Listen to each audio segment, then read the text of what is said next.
pledge allegiance to the flag of the United States of America, and to the republic for which it stands, one nation, under God, indivisible, with liberty and justice for all. Thank you, everybody. Could we have a sunshine announcement, please, Cam? Yes, good evening, Chairman. Today is Tuesday, January 13th in the year 2026. This is a Jersey City Planning Board meeting with a scheduled 5:30 p.m. start time. And in accordance with the Open Public Meetings Act, notice of this meeting has been given to the editor of the Bergen Record, El Espelito, and posted with the city clerk on January 9th of this year. This meeting was also posted on the Jersey City Division of City Planning webpage, and all distribution materials made available to the board were published and made available to the public. Thank you, Cam. Could we have roll call, please? Yes. Acting Vice Chair Gongadin. Here. Commissioner Wick. Here. Commissioner Stamato. Here. Commissioner Patel. And Chairman Langston. Here. All right, we have 5 commissioners present. We have a quorum. All right, thank you. Could we swear in the staff, please, Mike? I see Sophia, Joe, Ben, Matt, Cam. Do you guys swear any testimony you give tonight is going to be the truth, the whole truth, and nothing but the truth? Yes. Thank you. And do we have any correspondence? Yes, Chairman. So starting under new business, item 13, they have requested a carry. So item 13, case P 2024-0008, a preliminary and final major site plan with C variances at 33 Division Street, is requesting a carry with preservation of notice to March 10th. So item 13 will be heard on March 10th. Item 14, the next case, case P 2025-0073, for a preliminary and final major site plan with C variances at 569 Palisade Avenue. They've requested a carry with preservation of notice to March 10th as well. So March 10th for 569 Palisade. And 2 more. Item 21, case P 2025-0150. This is a minor site plan at 202 Plainfield Avenue, and they've requested a carry with preservation of notice to February 24th.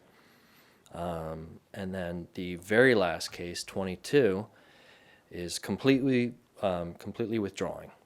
So this case is terminated, and they will not have a hearing.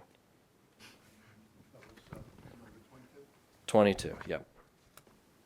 All right, thank you, Cam. I do have an announcement. First of all, I hope everybody's holidays were good, and Happy New Year to everybody. We have a security issue again tonight, and I'm being totally serious. I'm not making this up. No testimony after 10 p.m. tonight. We're back a half hour from usual, so we're not going to open anything new after 9:30. No new no testimony whatsoever after 10. Okay. So with that said, And just for the record, the sunshine announcement is B1. okay. Thank you, Cam. Yep, thank you. All right, so let's get into old business. Case P2025-0219 is a 1-year extension for 200 Kellogg Street.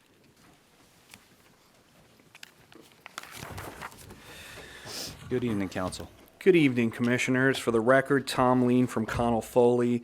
This is a second extension request, though notice is not required under our ordinance. I did provide it and uploaded the affidavit that I'm going to hand to your council to the portal.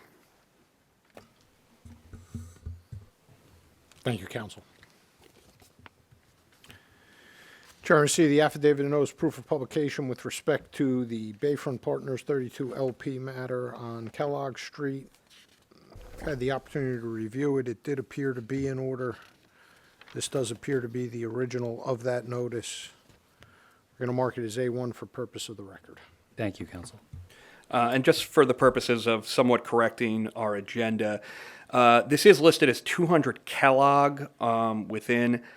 This has been sort of a moving target with naming all these properties. This is part of Bayfront. These are all carved out of 3 lots that have been there for quite some time. So while this was listed at 200 Kellogg when it originally got approved, it's now finally got a new tax lot, and it's going to be known as 1 Bayfront Avenue. So just to get that out of the way. So that said, this is the first phase of Bayfront that was approved by the board back in 2022. Just as a reminder, 6-story mixed-use building, 210 dwelling units. 74 of those units will be affordable, 52 parking spaces, and there is some ground floor retail. This is our second request for an extension. We did come back to the board last year and told you that we were probably going to need a little extra time to close with the JCRA. I can happily report that the developer has closed with the JCRA. They did so right before the new year. So now this is really just a matter of getting this extended so they can go and pull permits. Just to give you the dates, this would put us from November 15, 2025 to November 15th of 2026. All right, thank you, council. Any questions, anyone? No. Okay, is there anybody here from public that wants to comment? Anyone here from public? Chair, seeing no one from the public, I would like to close the public portion. All right, we have a motion and a second. Public is closed. Matt, you have anything you want to add? This was originally case P22-057. Staff did prepare a memo dated January 6, 2026, and staff just recommends approval, and with all conditions of approval being in force and in full effect. We are in receipt of that memo, and we agree to the conditions therein. Excellent, thank you, council. So I'll entertain a motion. Chair, I'd like to make a motion to approve case P2025-0219 as presented to the board, together with the previous case with conditions P22-057. All right, we have a motion and second for approval. Commissioner Guyton, Aye. Commissioner Wick, Aye. Commissioner Stamato. Aye. Commissioner Patel. Aye. And Chairman Langston. Aye. Motion carries all in favor. All right, thank you. Thank Thank you, you. council. Let's move on to new business. This is the review and discussion of certified artist Jazz Graff and Chantel Martin. Formal action may be taken. Cam, are you handling this? So the artists before us, Jazz Graff and Chantel Martin, have met criterias 1 through 5, as reviewed by the Artist Certification Board, and they are being recommended for the artist housing in Jersey City. Planning staff has reviewed their applications, and we agree, and we would recommend that the board approve the certification of Jazz Graff and Chantel Martin as certified artists. All right, thank you. Any questions, anyone? No. All right, is there anybody here from public that wants to comment? Anyone from public? Chair, seeing no one from the public, I would like to close the public portion. All right, we have a motion. Do I have a second? Second. All right, we have a motion and a second. Public is closed. Cam, we have your recommendation, so I'll entertain a motion. Chair, I'd like to make a motion to approve the certified artists as recommended, Jazz Graff and Chantel Martin. Second. All right, motion and second for approval. All right, acting Vice Chair Gungadin, Aye. Commissioner Wick, Aye. Commissioner Stamato, Aye. Commissioner Patel, Aye. and Chairman Langston. Aye. All right, motion carries all in favor. All right, thank you. Let's call item 10 as case P2024-0215. It's a minor site plan with C variances for 230 First Street. Yes, good evening, Mr. Chairman, Commissioners. For the record, Charles Harrington of Connell Foley on behalf of the applicant. This is a notice case, so I do have notices to give to council.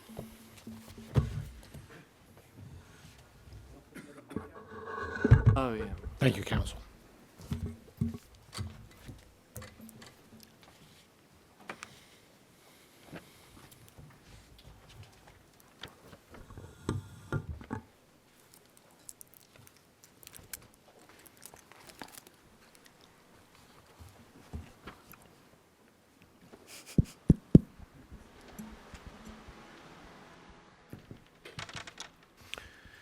Chairman, receive the affidavit publication proof of mailing with respect to the application at 230 First Street. I've had the opportunity to review it. This matter has been continued from a prior meeting and carried with the preservation of the notice. It does appear to be in order, so we are going to mark it as A1 for purpose of the record. All right, thank you, counsel.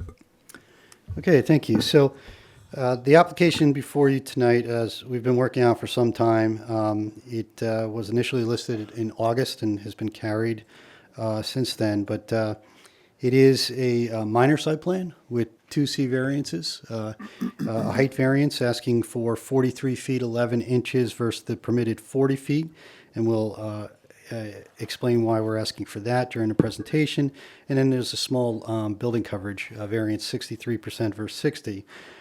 It is located within the Harsmas Cove Historic District. So we have presented to the Historic Preservation Commission in July, and we were approved for a certificate of appropriateness for the project.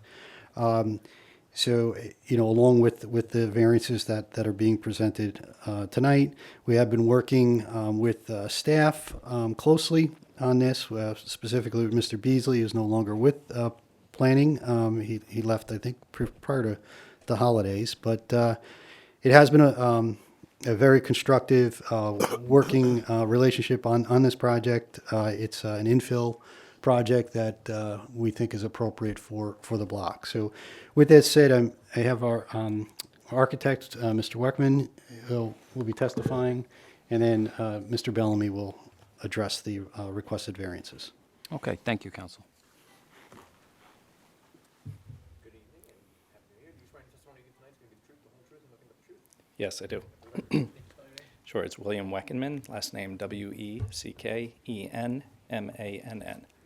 Mr. Weckerman, good evening, always a pleasure.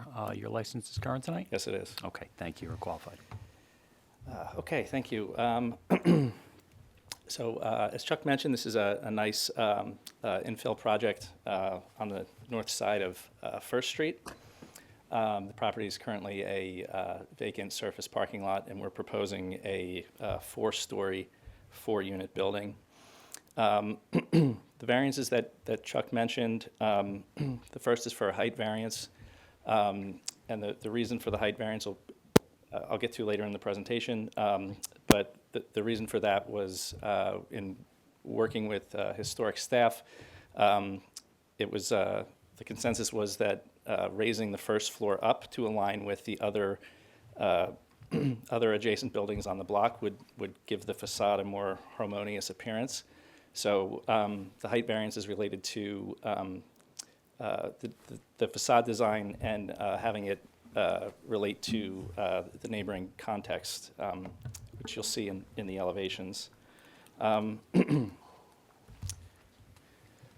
So as I mentioned, the site is currently vacant, used as surface parking. We're proposing a 0-foot front yard to align with the adjoining neighbors, and we have a slightly over 30-foot rear yard with a building coverage of approximately 63%. We are proposing the usual sidewalk and curb improvements, along with a new street tree. We do have a stoop that does project into the public right-of-way, but this does align with the adjacent neighbors and all of the other townhouses on the block. So again, this is something that we designed so that it was contextually appropriate. We also have a small landscaped front yard, as well as access to a cellar from the front yard of the building. On the main roof, we have a green roof at the front and the rear, and the center of the roof is designated as roof decks for the top floor apartments. The paving in the rear yard will be removed. The rear yard will be landscaped, re-landscaped, and we're proposing a small patio in the rear for the first floor apartment. These are just some of our standard details and specifications. I'll just skip over those unless there's any specific questions.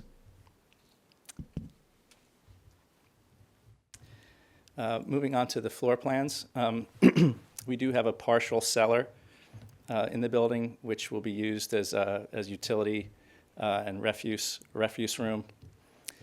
This project is, interestingly, it's not in the flood zone. It's just outside of the flood zone, so we're able to take advantage of some space on the cellar. The first floor, I mentioned the stoop. We have a small vestibule when you first come in, as well as a stair to the upper floors. And the first floor houses a 2-bed, 2-bath unit with the bedrooms in the front and in the middle, with a living room and kitchen that opens up to the rear yard. The second floor is a similar configuration, although it's a 3-bedroom unit. And here we have the kitchen and living room in the front, with the bedrooms oriented towards the rear and the bathrooms in the center of the plan. The third and fourth floors are split down the middle. So instead of having stacked units on floors 3 and 4, we have 2 duplex units. So the front half of the third floor and the fourth floor will be 1 unit, and then the back half of the third floor and the fourth floor will be a second unit. We have the main living spaces on the lower level, along with the third bedroom, and then the upper level houses two bedrooms for both units, as well as access to the roof. And here we just have a more detailed plan of the roof. As I mentioned, green roof towards the perimeter with the deck towards the center, and each of the units has a small bulkhead to access these private decks. The facade that we're proposing is fairly simple. It's a brick facade with cast stone accents. We're pulling some of the design elements from the adjacent building, this horizontal banding, the proportions of the windows, the proportions of the cornice. So we're proposing a contemporary looking building that does reference some of the adjacent historic buildings on the block. The rear facade is similar, although it's a little bit simpler with some larger windows. Just want to mention too that we are continuing the facade material on the rear and the side of the building. So the rear will have a thin brick veneer to match the front. So the building will have a harmonious appearance on all 3 of the exposed sides. This is the east elevation, which is right up against the neighbor. So this really won't be visible. We do have an access alley to the rear yard, and then a small courtyard for some of those bedrooms at the center of the floor plan. This is the west elevation. We are, because the buildings next to the property are a little bit shorter, the upper portion of the facade will be visible, obliquely visible from portions of First Street. So we are, again, continuing that primary facade material along the side elevations as well, so that when you see it from an angle, it does appear to be, give one harmonious appearance from the street.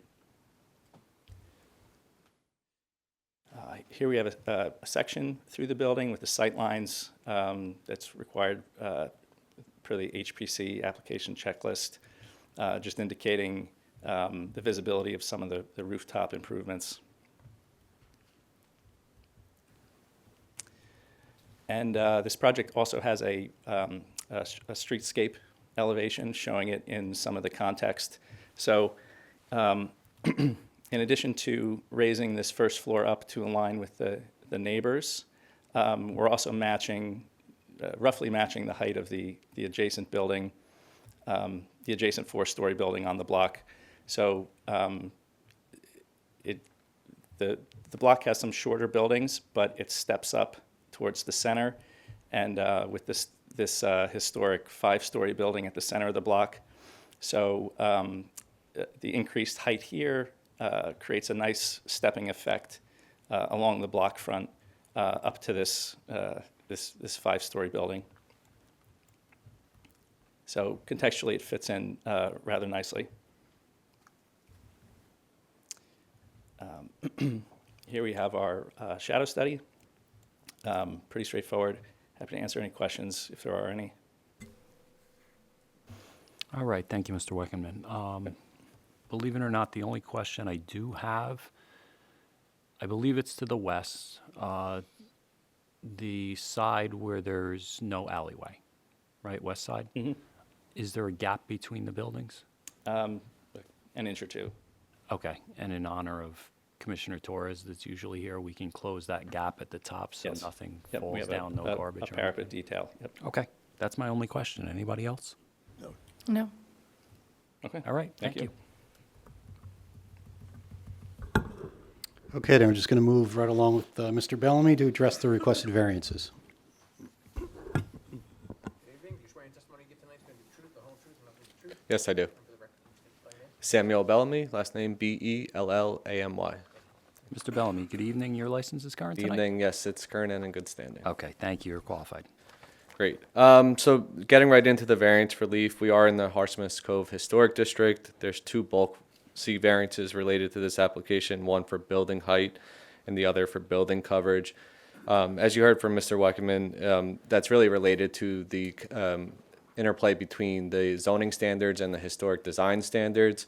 So as part of the back and forth with planning staff and historic staff, we thought this would be a better project to create a harmonious visual environment, have the raised ground floor entry, and match the stoop appearance of the adjacent historic buildings.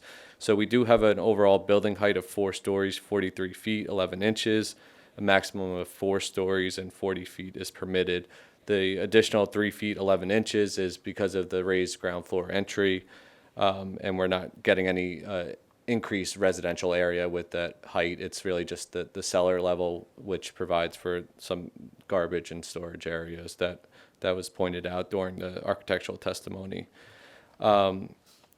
As I mentioned, there's a number of historic design standards that this project does meet. I won't go through them verbatim.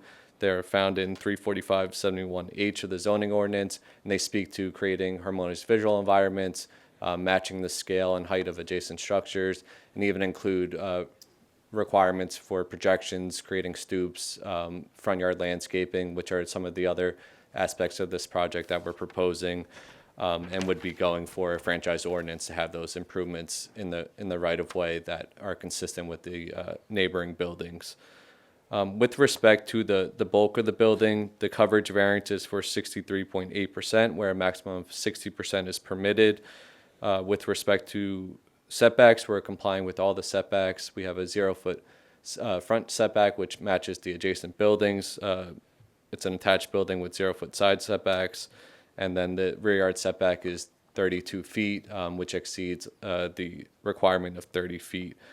The additional coverage here is the difference between the maximum and minimum front yard setback. So because we're matching the adjacent buildings, we have a 0-foot front yard setback, and we're able to increase the coverage a little bit while maintaining consistency with all the other setback requirements. I will also mention the building to the east of this property does protrude further into the block, so we're not creating an additional building mass that goes out further than the adjacent buildings. So with that, I really don't see any impacts from a bulk perspective. From an impervious coverage perspective, we are compliant at 70%, where 80% is permitted, and that's also reducing the existing 92.2%. So along with reducing impervious coverage, adding green roofing and landscaping, I think we're overall improving the stormwater conditions on the property. This project does promote the purposes of the municipal land use law. It's a permitted use at a permitted density and is in scale with the adjacent buildings. So I think it is a permitted, an appropriate use and development of the property consistent with Purpose A. I think infilling a currently vacant lot with an appropriate multifamily building does promote Purpose I by creating a desirable visual environment. And then overall just reducing existing non-conforming parking on the property, removing fencing and barbed wire at the top, I think will really complete the streetscape consistent with the historic design standards.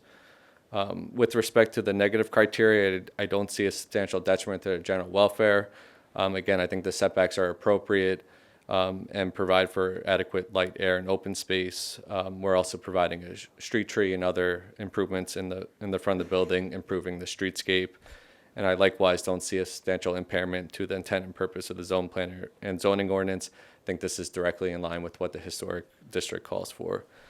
So with that, I think this project does meet the C2 criteria where the benefits would outweigh the detriments, and I don't see any substantial detriments with what we're proposing. All right, thank you, Mr. Bellamy. Thank you. Any questions, anyone? No. Thank you. All right, thank you. Council, is that your presentation? Yes, that completes our presentation, and I note for the record that we did receive a staff report letter dated September 18th, 2025, with proposed conditions of approval that would be acceptable in the event this is approved. All right, thank you, Council. So with that said, let's open it up for public comment. Is anybody here from public that wants to comment on this application? Anyone? Chair, see no one from public. I would like to close the public portion. Second. All right, motion is made and seconded. Public is closed. Ben, you have anything you want to add? Staff agrees with the applicant's testimony and agrees with Mr. Bellamy about purpose I being met of the MLUL. Staff recommends approval, provided that the applicant does agree to those conditions dated in the staff memo dated September 18th, 2025. All right, thank you. And council already stated that he's going to agree to those conditions, so I'll entertain a motion. Chair, I'd like to make a motion to approve case B 2024-0215 as presented to the board with staff recommendations and condition. Second. All right, we have a motion and a second for an approval. All right. Vice Chair Congadin, Aye. Commissioner Wick, Aye. Commissioner Stamato, Aye. Commissioner Patel, Aye. Chairman Langston. Yeah, I don't think there's any detriment to the master plan or the zone plan, so it's a good addition to the block. I vote aye. Okay, thank you. All right, thank you, council. All right, let's move on to item 11 is case P2025-0038. It's a preliminary and final major site plan with C variance for 427 Bergen Avenue.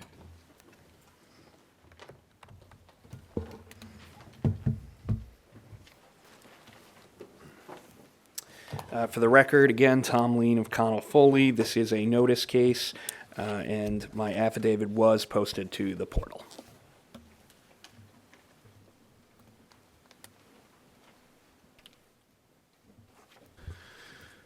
Thank you, counsel. Chairman, I receive the affidavit of publication proof of mailing with respect to the application at 425 to 427 Bergen Ave here in the city. This is another matter that was previously scheduled for a hearing and carried with the continued preservation of the notice. I've had the opportunity to review the notice. It does appear to be in order, and we will mark it as A1 for purpose of the record. Thank you, council. Yeah, and just for the record, our agenda tonight did say this was carried from October 28th. It was actually carried from August 26th. I went back and made sure it was carried every night, so I believe jurisdiction is proper before the board. The application before you this evening is located in the R3 zone. We are limited based on the size of the property to how big we can build here. Normally in the R3, you're allowed to build up to 8 stories if you get to 6,000 square feet. We're a little bit below that, so we are limited to 4 stories, which is what we're proposing here this evening. We would also normally be limited on our density because of the limited size of the property, but we are going to use the affordable housing overlay here. So the project before you is a 4-story residential building, 23 units. The result of using the affordable housing overlay is 2 affordable units that will go with the building. It otherwise complies with all the requirements of the LDO. We are asking for 1 variance, which is the bicycle storage location. We're actually putting the bicycles in a shed in the rear of the yard, which has easy access through a path on the side of the building and from the rear of the building to all of the residents. Other than that, this is a totally compliant project, and I'm going to have Mr. Lewis just run you through the site plans. Okay, thank you, council.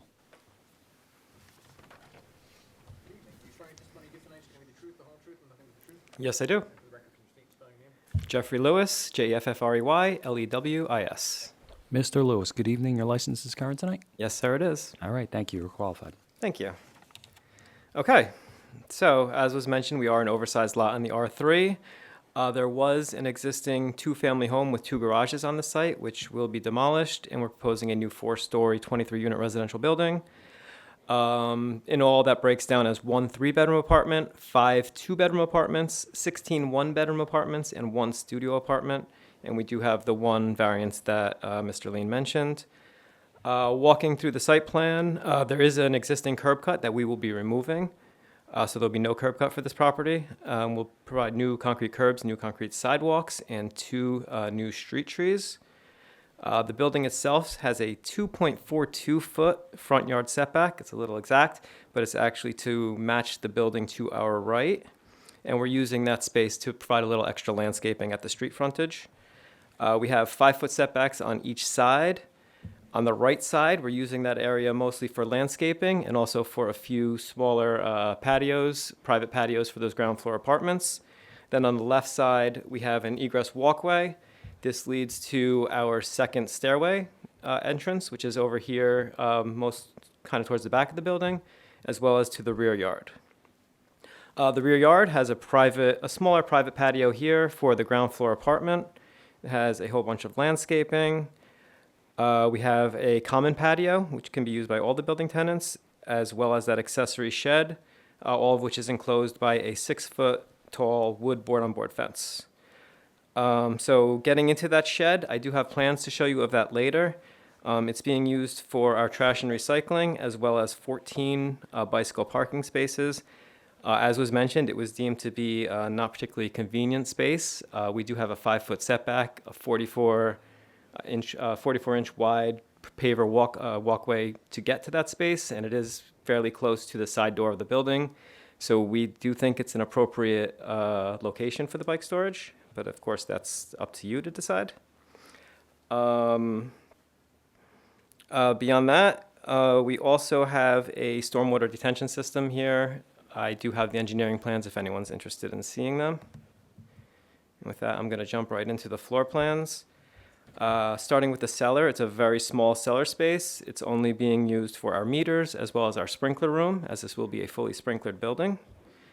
Looking to the right, we have our first floor plan. The main entrance is in the center of the building, and as I mentioned, we have that secondary entrance on the left side. They're connected by a central hallway. Also off of this hallway, we have a trash room and a laundry room, and we have one of each of those on every floor of the building. And then, of course, we have 2 staircases. On this floor, we have 5 apartments. They're all accessible, ADA accessible units. One of them is a studio. There's 1 one-bedroom, 2 two-bedrooms, and 1 three-bedroom. And just to note, the brown apartment in the front here is the 3-bedroom, which is an affordable unit. And the apartment on the right here in green is a 2-bedroom affordable unit. So those are the 2 affordable units. We do also have 3 apartments that have private patios. Again, it's this apartment in the back here. It's the 2-bedroom on the right side here, which I just noted as the affordable unit, as well as the 1-bedroom apartment to the right here. And then lastly, on this floor, we do have the floor plan of that shed. It has bike storage with hanging racks on the left side, and then trash and recycling bins lined up on the right side. So the upper levels, again, we have 6 apartments on this floor. One of them is a 2-bedroom, and 5 of them are 1-bedrooms. That's typical for each upper floor. We have, again, a laundry closet and a trash closet on each floor off of the main hallway. In the front of the building, we have 2 small cantilevers, and each of those cantilevers has a 12-inch step-out balcony. We also have 3 smaller balconies in the rear of the building. Each of them is 5 foot deep by 6 foot wide. Okay, and then so I'm looking here at the 4th floor. There's one small difference between the 4th floor and the 2 floors below, and that's in the main staircase, where we added a second doorway, and that's just to restrict access to our roof. The roof shown here on the right is mostly a pitched roof. However, we do have it's a 20-foot by 13-foot flat area, which is just used for our air conditioning condensers. With that, we're going to move on to the elevations. We have the rear on the left and the front on the right, so I want to start with the front elevation.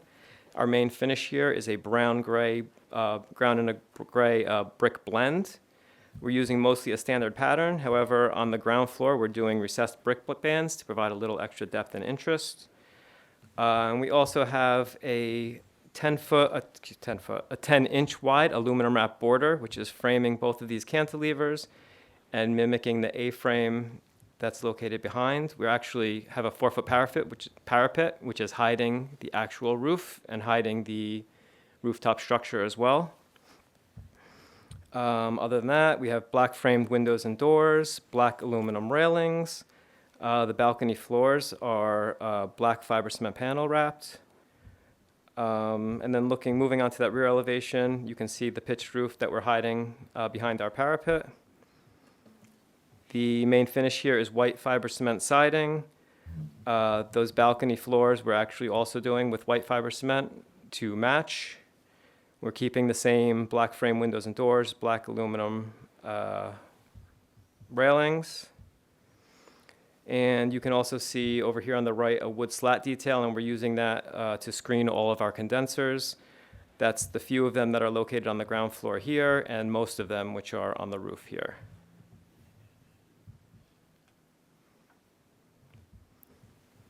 Here we're looking at the side elevations. These are pretty simple. It's that same white siding wrapped around from the back on both sides. The other thing to note is that both sides we are returning the brick from the front, so we're wrapping that around about 2 feet on each side. You can see that on both. And then lastly, we do have the shed elevations shown independently. This is going to be built with 6x6 wood posts, which will be painted light gray. Then we have some infill panels that are finished with light gray vinyl siding. We have a black asphalt roof, a mechanical roof vent, since we do have the trash and recycling in here, and a light gray metal door that can lock. And that concludes my presentation. If anyone wants to see the engineering drawings or anything else, I can do that for you. All right, thank you, Mr. Lewis. Architecturally, I have no questions. Anybody else? No. Okay, and does anybody want to see civil plans for Mr. Lewis? No. Okay, thank you, sir. Thank you. Council, anything else? That's all we have. I don't have any planning testimony regarding the variance because I do think it kind of speaks to personal taste and whether people believe that's accessible or not. So really it is just a benefits outweigh the negatives determination for the board. But other than that, the project is pretty much fully conforming. We've worked extensively with planning on this, and we hope it's approved. Okay, thank you. Is there anybody here from public that wants to comment on this application? Anyone from public? Chair, see no one from public. I would like to close the public portion. Second? Okay, motion is made and seconded. Public is closed. Joe, anything you want to add? Of course, Chair. Yeah, as Mr. Lane has mentioned, the applicant did work with me specifically in ensuring that the submittal is compliant with all the standards within the R3 as well as all the other applicable standards to this project. Just to kind of get to the variance, in our analysis, we saw that the storage shed in the back for the bikes is built at grade and doesn't pose any sort of issues with terms of egress for any of the residents, so we had no problem recommending approval for that. The bulk and mass of the building is consistent with that of the neighborhood, and the design is as well. And before I provide my recommendation, I would like to confirm with the applicant that the rooftop access is limited to just the maintenance people for the building and That's not right. residents. That's right. We added the door with a lock on it, and only the maintenance staff will be able to go there. Okay, great. And then lastly, I'd like to confirm with the applicant that they've were able to review the conditions within this staff memo dated July 30, 2025, and whether they would agree to said conditions. Yes, I have reviewed them. I will note, I'm sure the chairman is going to add a condition regarding the materials used for the affordable housing, that they stay the same as the market rate units. We can also agree to that. Excellent. Thank you. Wonderful. Yes. With that said, staff recommends approval. Okay, thank you. I'll entertain a motion then. Chair, I'd like to make a motion to approve case B 2025-0038 as presented to the board. Second. All right, motion made and seconded for approval. All right. Acting Vice Chair Gangadin. Yeah, this is a great addition to the neighborhood. Having 2 affordable units, which is 3-bedroom and 2-bedroom, is really a plus to the neighborhood as well. My vote is aye. Commissioner Wick. Aye. Commissioner Stamato. Aye. Commissioner Patel. Aye. And Chairman Langston. Yeah, I agree with Commissioner Ganganon. It's a great project. I have no problem with the bike parking being moved to the back. And I'm very impressed that there is a private patio also on an affordable unit. That's nice to see. So my vote's aye. All right, motion carries 5-0. Okay, thank you. Thank you. Let's move on to item 12, is case P2025-0025, is a minor site plan for 114 Lincoln Street. Chairman, my architect just walked in the door. I don't know if you want to move on to another matter so she can, come back to she you. can get herself together, and then we'll go right after that. I also have item 15, so maybe you want to move Perfect. to item 17, which is Mr. Wine. Oh, okay, Yeah. gotcha.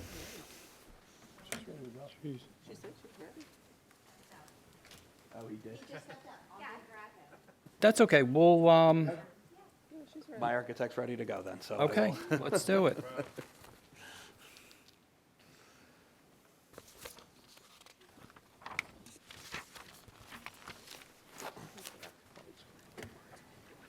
Plug in.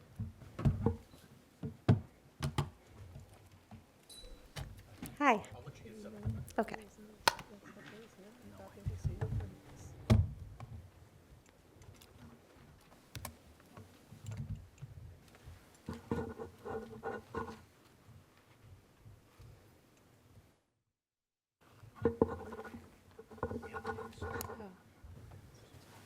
Is there a converter for this? yeah. Do you have one? I'm sorry, I didn't bring one.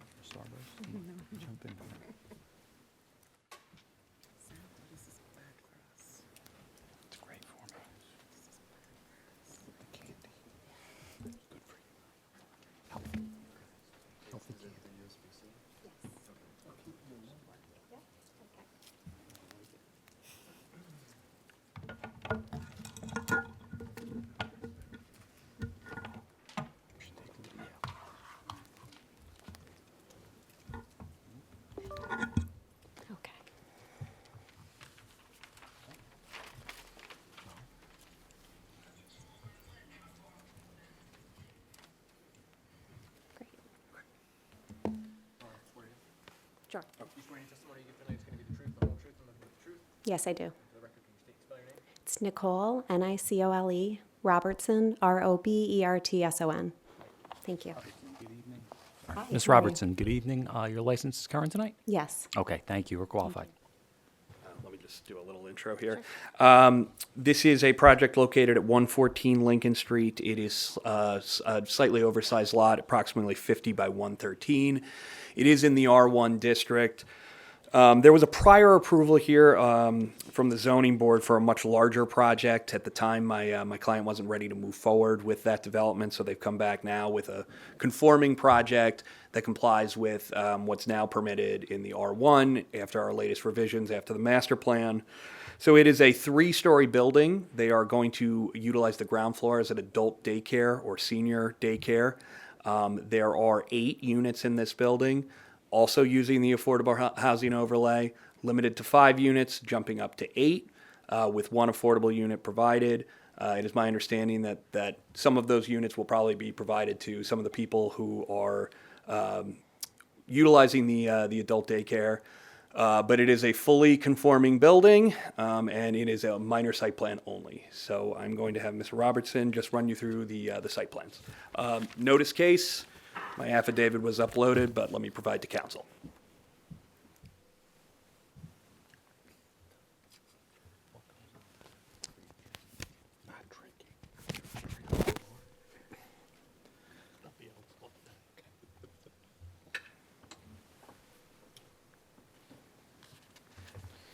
Chairman, see the affidavit of publication, proof of mailing with respect to the application at 114 Lincoln Street. This is another matter that was set some time ago and has been carried through with the preservation of the notice. I've had the opportunity to review it. It does appear to be in order, and it does appear to be the original of the one that was uploaded on the portal. We're going to mark it as A1 for purpose of the record. All right, thank you, counsel.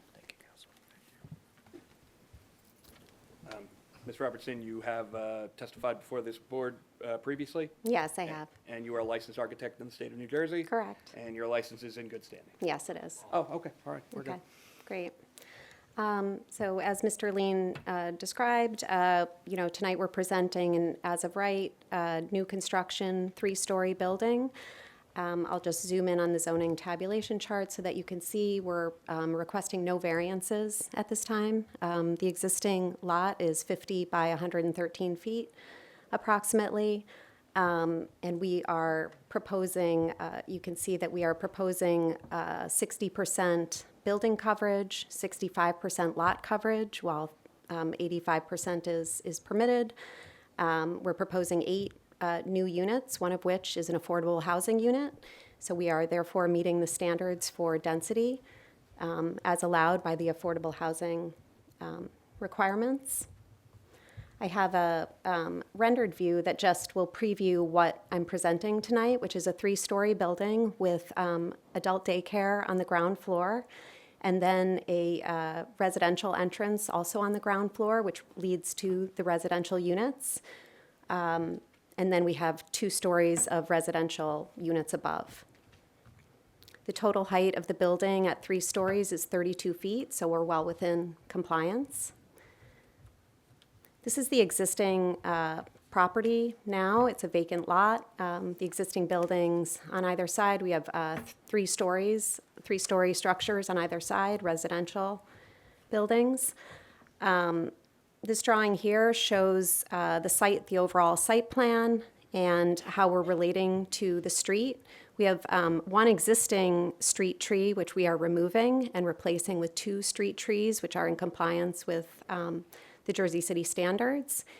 And the site plan also shows that we are in alignment with the existing building frontage to the right on the plan. And then the building on the other side steps back, but our building is in alignment with the adjacent buildings. And then we have some recessed entrances into the adult daycare and then the residential lobby entrance on the left. This plan also shows our trash removal plan, showing how we have a dedicated trash room, which leads out to the residential lobby. So trash is well managed in the proposed plan. We have a basement here for utilities and storage, which is shown here. This is our first floor plan. So you can see towards the bottom of the plan, or kind of taking up the majority of the ground floor, is the adult daycare with a reception area at the entrance, accessed through a glass aluminum storefront. And then a large open space, which will serve the clients for the adult daycare, along with adequate restroom facilities, and then an outdoor patio at the rear. That's what has really allowed us to be below the allowable lot coverage, but still provide for, a very useful space for the adult daycare. And then on the plan at the top, we have the residential entrance, which is really differentiated by being set back at an angle. There's an entrance lobby, the trash room, as I mentioned. And then at the ground floor, we do have a studio unit. Because this building does not have an elevator, we're required to provide an ADA accessible unit. So that's what this ground floor unit is. This is our ADA accessible unit, which also does have a designated outdoor patio space, which is screened from the adult daycare space by a board-on-board fence. On the second floor, we have 3 units. At the front, we have the affordable unit, which is a 3-bedroom unit, very large in size, 3-bedroom, 2 baths, large kitchen and living space. And then the 2 units at the rear are both 1-bedrooms, which have accessing light and air at the rear facade. And then at the 3rd floor, we have 4 1-bedroom units, which are similar in layout to what we saw on the floor below. So the total is 8 units, 6 of which are 1-bedrooms. We have the 3-bedroom affordable unit, and then a studio on the ground floor. We also have a roof deck, which is accessed from the stair, and then a small mechanical area, which will be screened. And then the front facade is utilizing a red brick, which is very similar to what is seen on the street. This was one of the updates also that was requested as we were working with the planning board. I think previously we had proposed a darker brick. We're proposing now a red brick, which is more in keeping with the other buildings on the street. And then at the rear facade, we have, we're proposing a Hardy panel batten system, which looks kind of like wood. It creates a sort of warmer feel, double hung windows.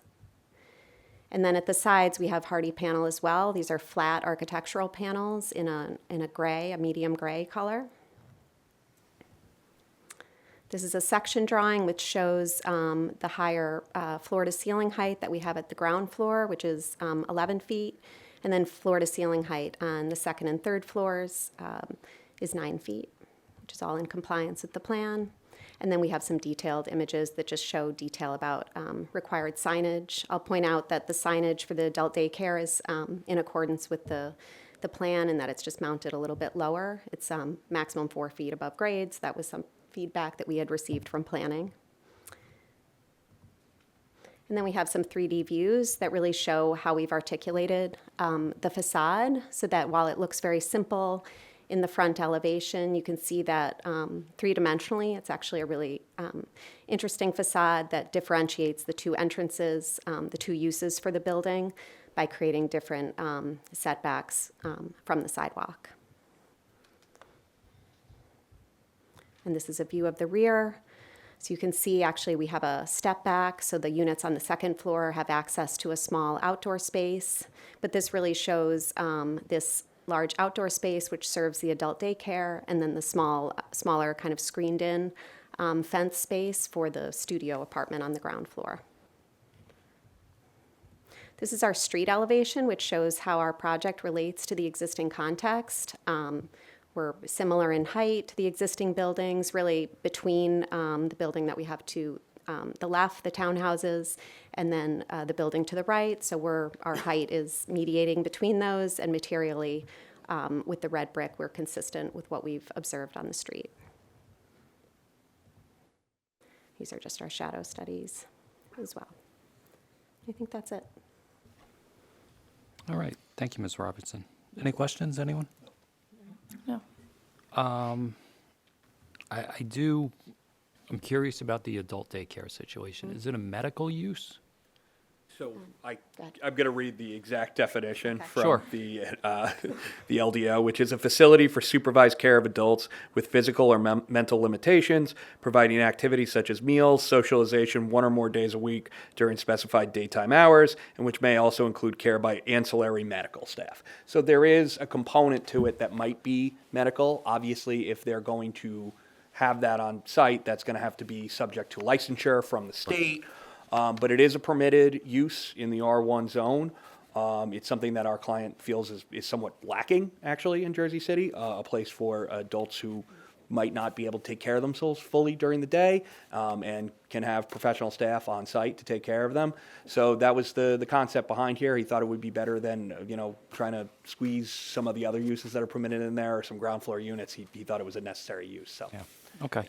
And is that baked into the plan itself? That's not just a separate retail space that could become something else down the road? No, this is what the permitted use is. So, I mean, he couldn't, retail is not a permitted use here, so it's not like they could go and get a CO and, pull a switcheroo and make this into something else. I mean, it's going to be pretty clear what would have to be here. Otherwise, we would have to come back to the board and ask for approval on another use, or go to the zoning board and ask for a use that's not permitted. Okay, gotcha. Thank you.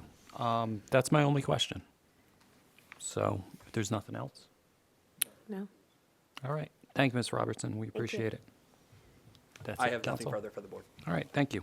Is there anybody here from public that wants to comment on this application? Anyone from public? Chair, see no one from the public. I would like to close the public portion. All right, motion is made and seconded. Public is closed. Cam, do you have any concerns here? First, I'm just going to ask that Attorney Lean agree to the planner's staff memo that was uploaded to the portal. Yes, I am in receipt of the October 22nd, 2025 memo, and we agree to the conditions therein, and would also agree, because there is an affordable unit in here, regarding the materials to comply with the other market rate units. Okay, now that we got that out of the way, planning staff had a good time working with the applicant. They were amenable to our request to change certain aesthetics, and we were able to finagle the 2 street trees in there. We feel that the adult daycare use is arguably inherently beneficial to the city at whole, and we're excited to see the use come. Installation of the affordable units also is in compliance with the master plan and the purpose of the affordable housing overlay, to provide ample opportunities for mixed income housing and the creation of affordable housing. Planning staff recommends approval with conditions. Okay, thanks, Kim. All right, I'll entertain a motion then. Chair, I'd like to make a motion to approve case P2025-0025 as presented to the board. Second it. Okay, motion made and seconded for approval. Acting Vice Chair Gungadin. This is a very nice project, much needed, the adult daycare in the area. And I'm happy to see that there is an affordable unit at the same time. My vote is aye. Commissioner Wick. Yeah, I really like the use of the adult daycare as well, so I'm going to vote aye. Commissioner Stamato. I love the project. I'm definitely voting aye. Commissioner Patel. Aye. And Chairman Langston. Aye. All right, motion carries all in favor with conditions. Okay, thank you. Thank you. All right, let's move on to item 15 now, right? Okay, let's call case P2024-0213. Is a preliminary and final major site plan with C variances for 33 Pacific Avenue. Chairman, I Counsel? am going to now ask Thank you so much. if Sure. we would move to Mr. Wine. My civil engineer is here, but I don't see my architect. That's my fault. I didn't know that the two matters in front of us were going to be carried, so I might have given some bad advice on timing here. No problem. Counsel, you're skipping right over Mr. O'Connell, so. I'm sorry. Not going to do that to him. All right, so let's call item 16. Is case P2025-0070.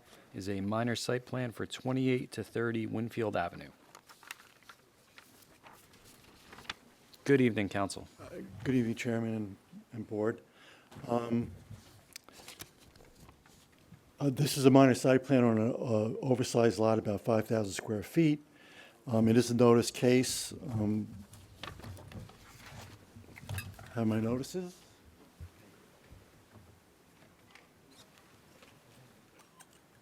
You're on the portal, but these are the originals?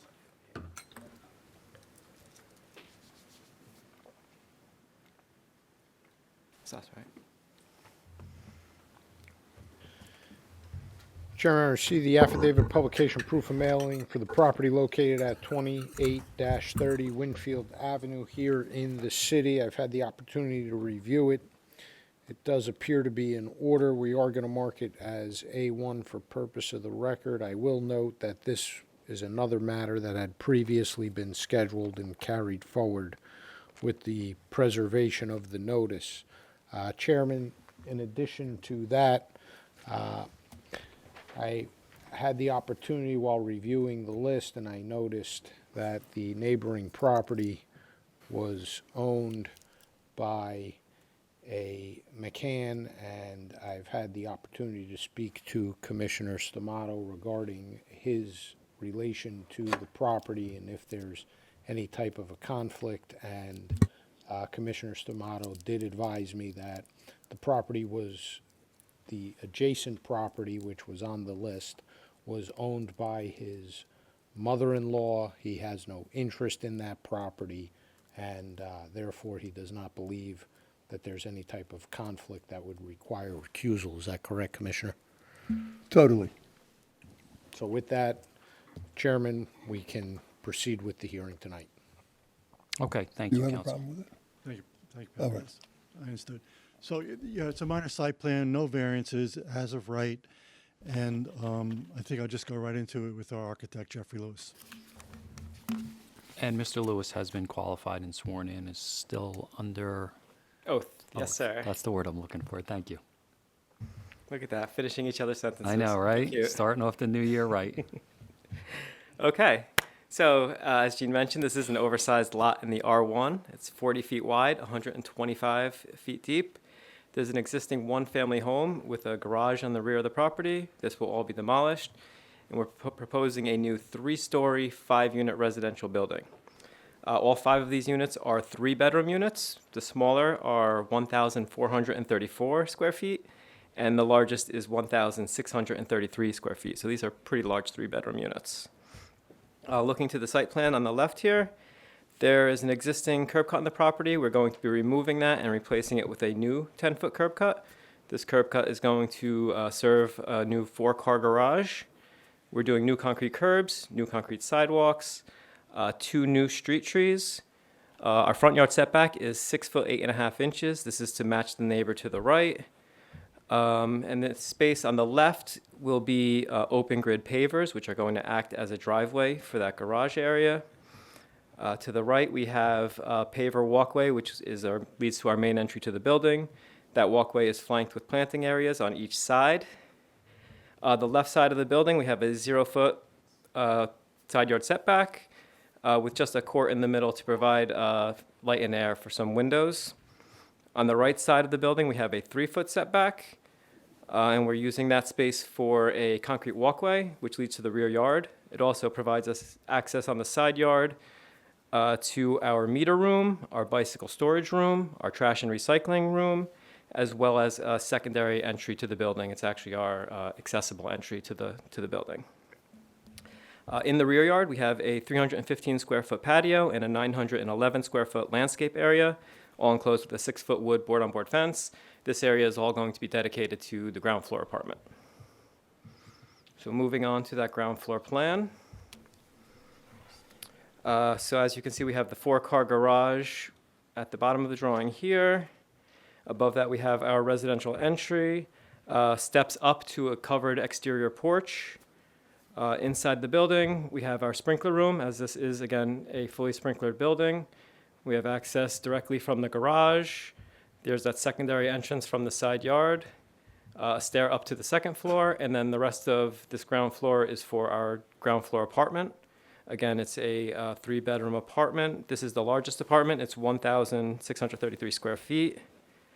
It's a 3-bedroom, 2-bath, ADA accessible apartment. There is laundry in the unit, ducted heat and air conditioning. We have sliding doors from both the living, dining, kitchen area, as well as from the main bedroom, both out to the back, which again is going to be a private yard and patio for this ground floor apartment. Following that stair up to the 2nd floor, it leads to a central corridor. There are 4 more apartments in the building. All of them are duplex apartments. So on this floor, they all are going to have their living, dining, kitchen area, as well as a half bath and a stair up to the 3rd floor.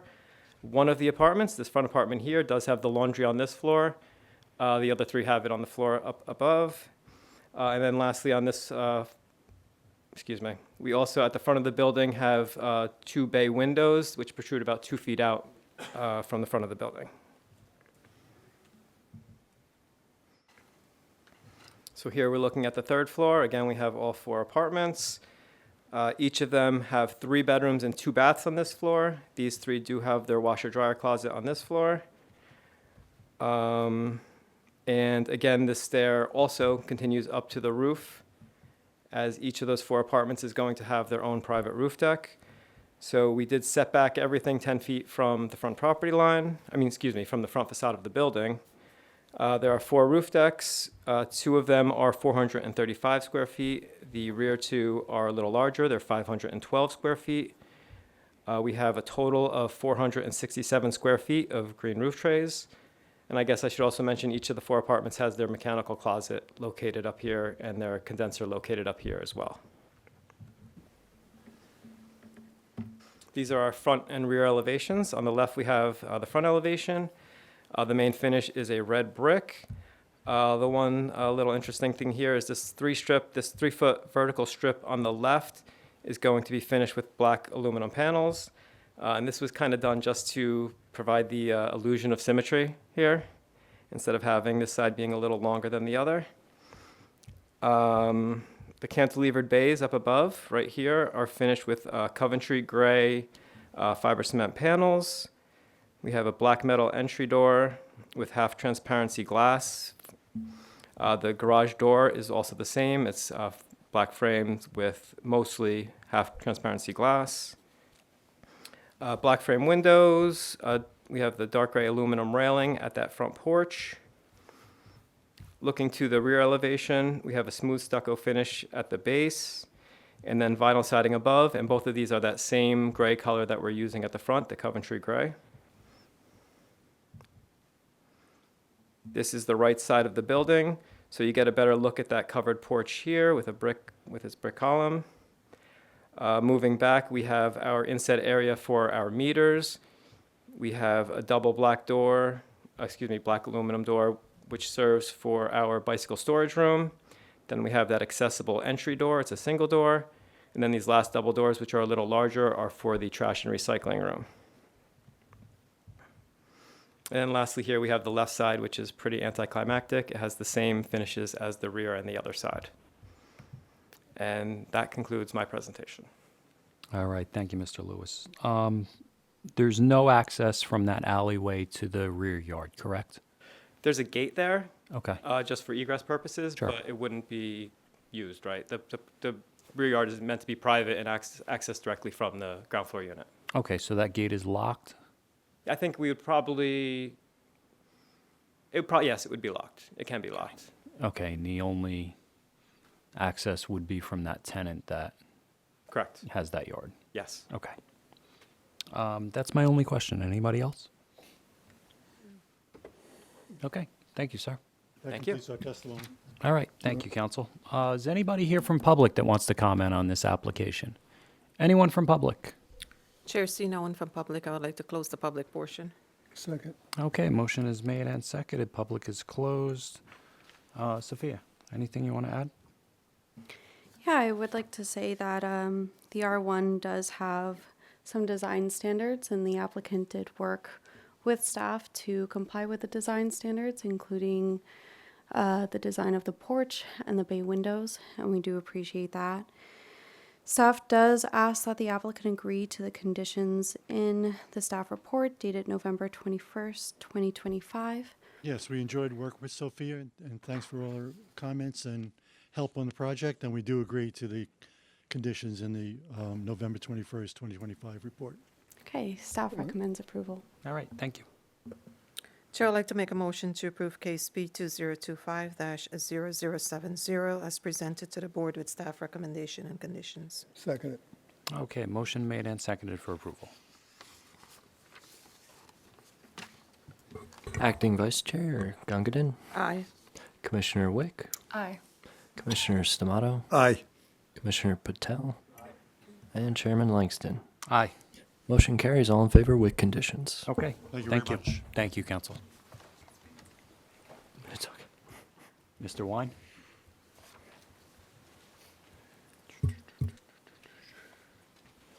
Okay, let's skip ahead to item 17. Is case P2025-0141 is a minor site plan with C variances for 421 New York Avenue.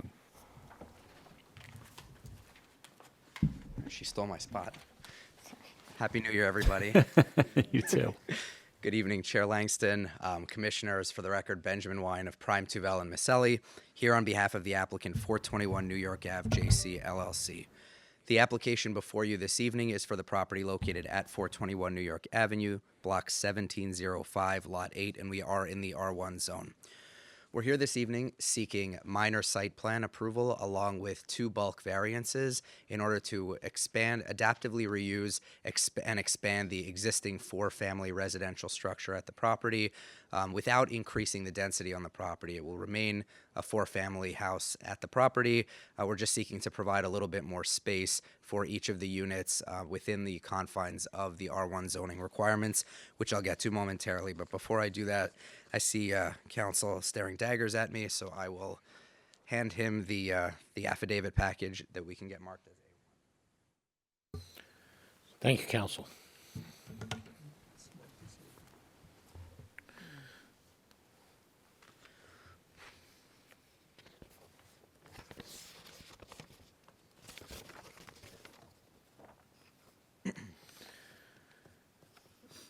Chairman, see the affidavit publication proof of mailing with respect to the application at 421 New York Avenue here in the city. It was scheduled for this evening and noticed for this evening. It does appear to be in order. We're going to mark it as A1 for purpose of the record. Thank you, counsel. Thank you. Before I move on, just a couple of other housekeeping items that I'd like to go over. First and foremost, we have worked very closely with Sophia. We have received her staff report dated January 9th, 2026, and take no exception to complying with the recommended conditions should the board seek to approve our application this evening. I also want to indicate that as we are located within the RNA Neighborhood Association area, we have had some good correspondence and back and forth with Mr. Weissman. I did initially reach out to him several months ago, and hearing nothing, which I know is typically a little bit unusual, I reached back out to him a few weeks ago, and we did go back and forth a little. He said that the RNA is supportive of the application, appreciates that it is a good way to reuse an existing structure rather than demolish an existing structure, but did actually provide us with a little bit of context, which was helpful for our own applicant, and we'll get into the detail this evening, but suffice it to say, the existing site, we understand from the neighbors, has some drainage concerns interior to the site. So the building that was there had a number of drainage problems over the years, and so we appreciated that feedback and are actively going to introduce some techniques which Ms. Dominguez, our architect, momentarily will go over to address that.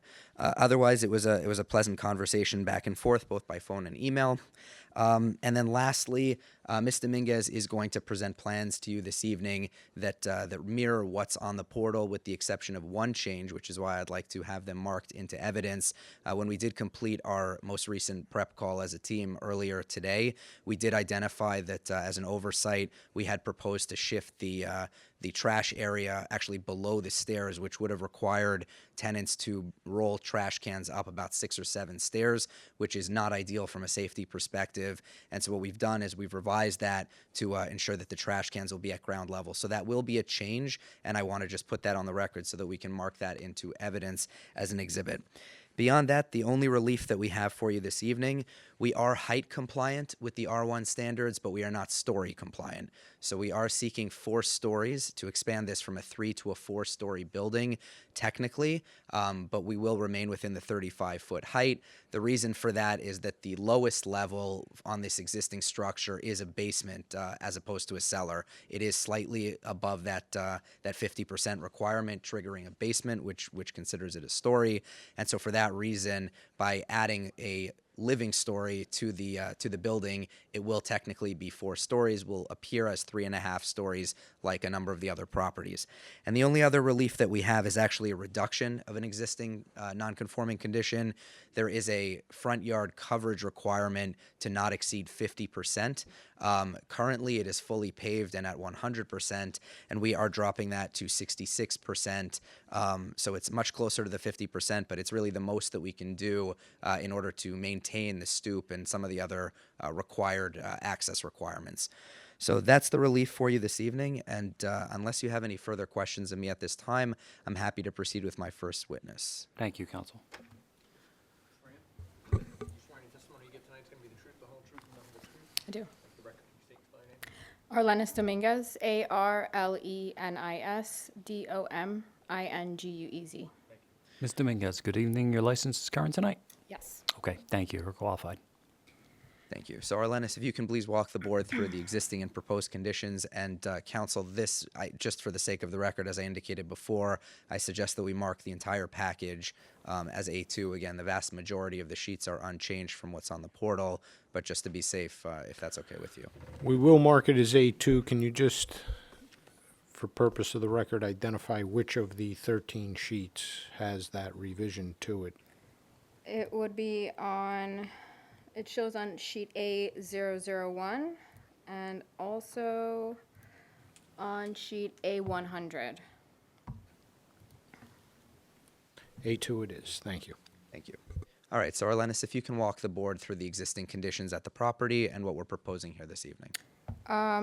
Quickly, the title sheet is showing our proposed rendering for the property.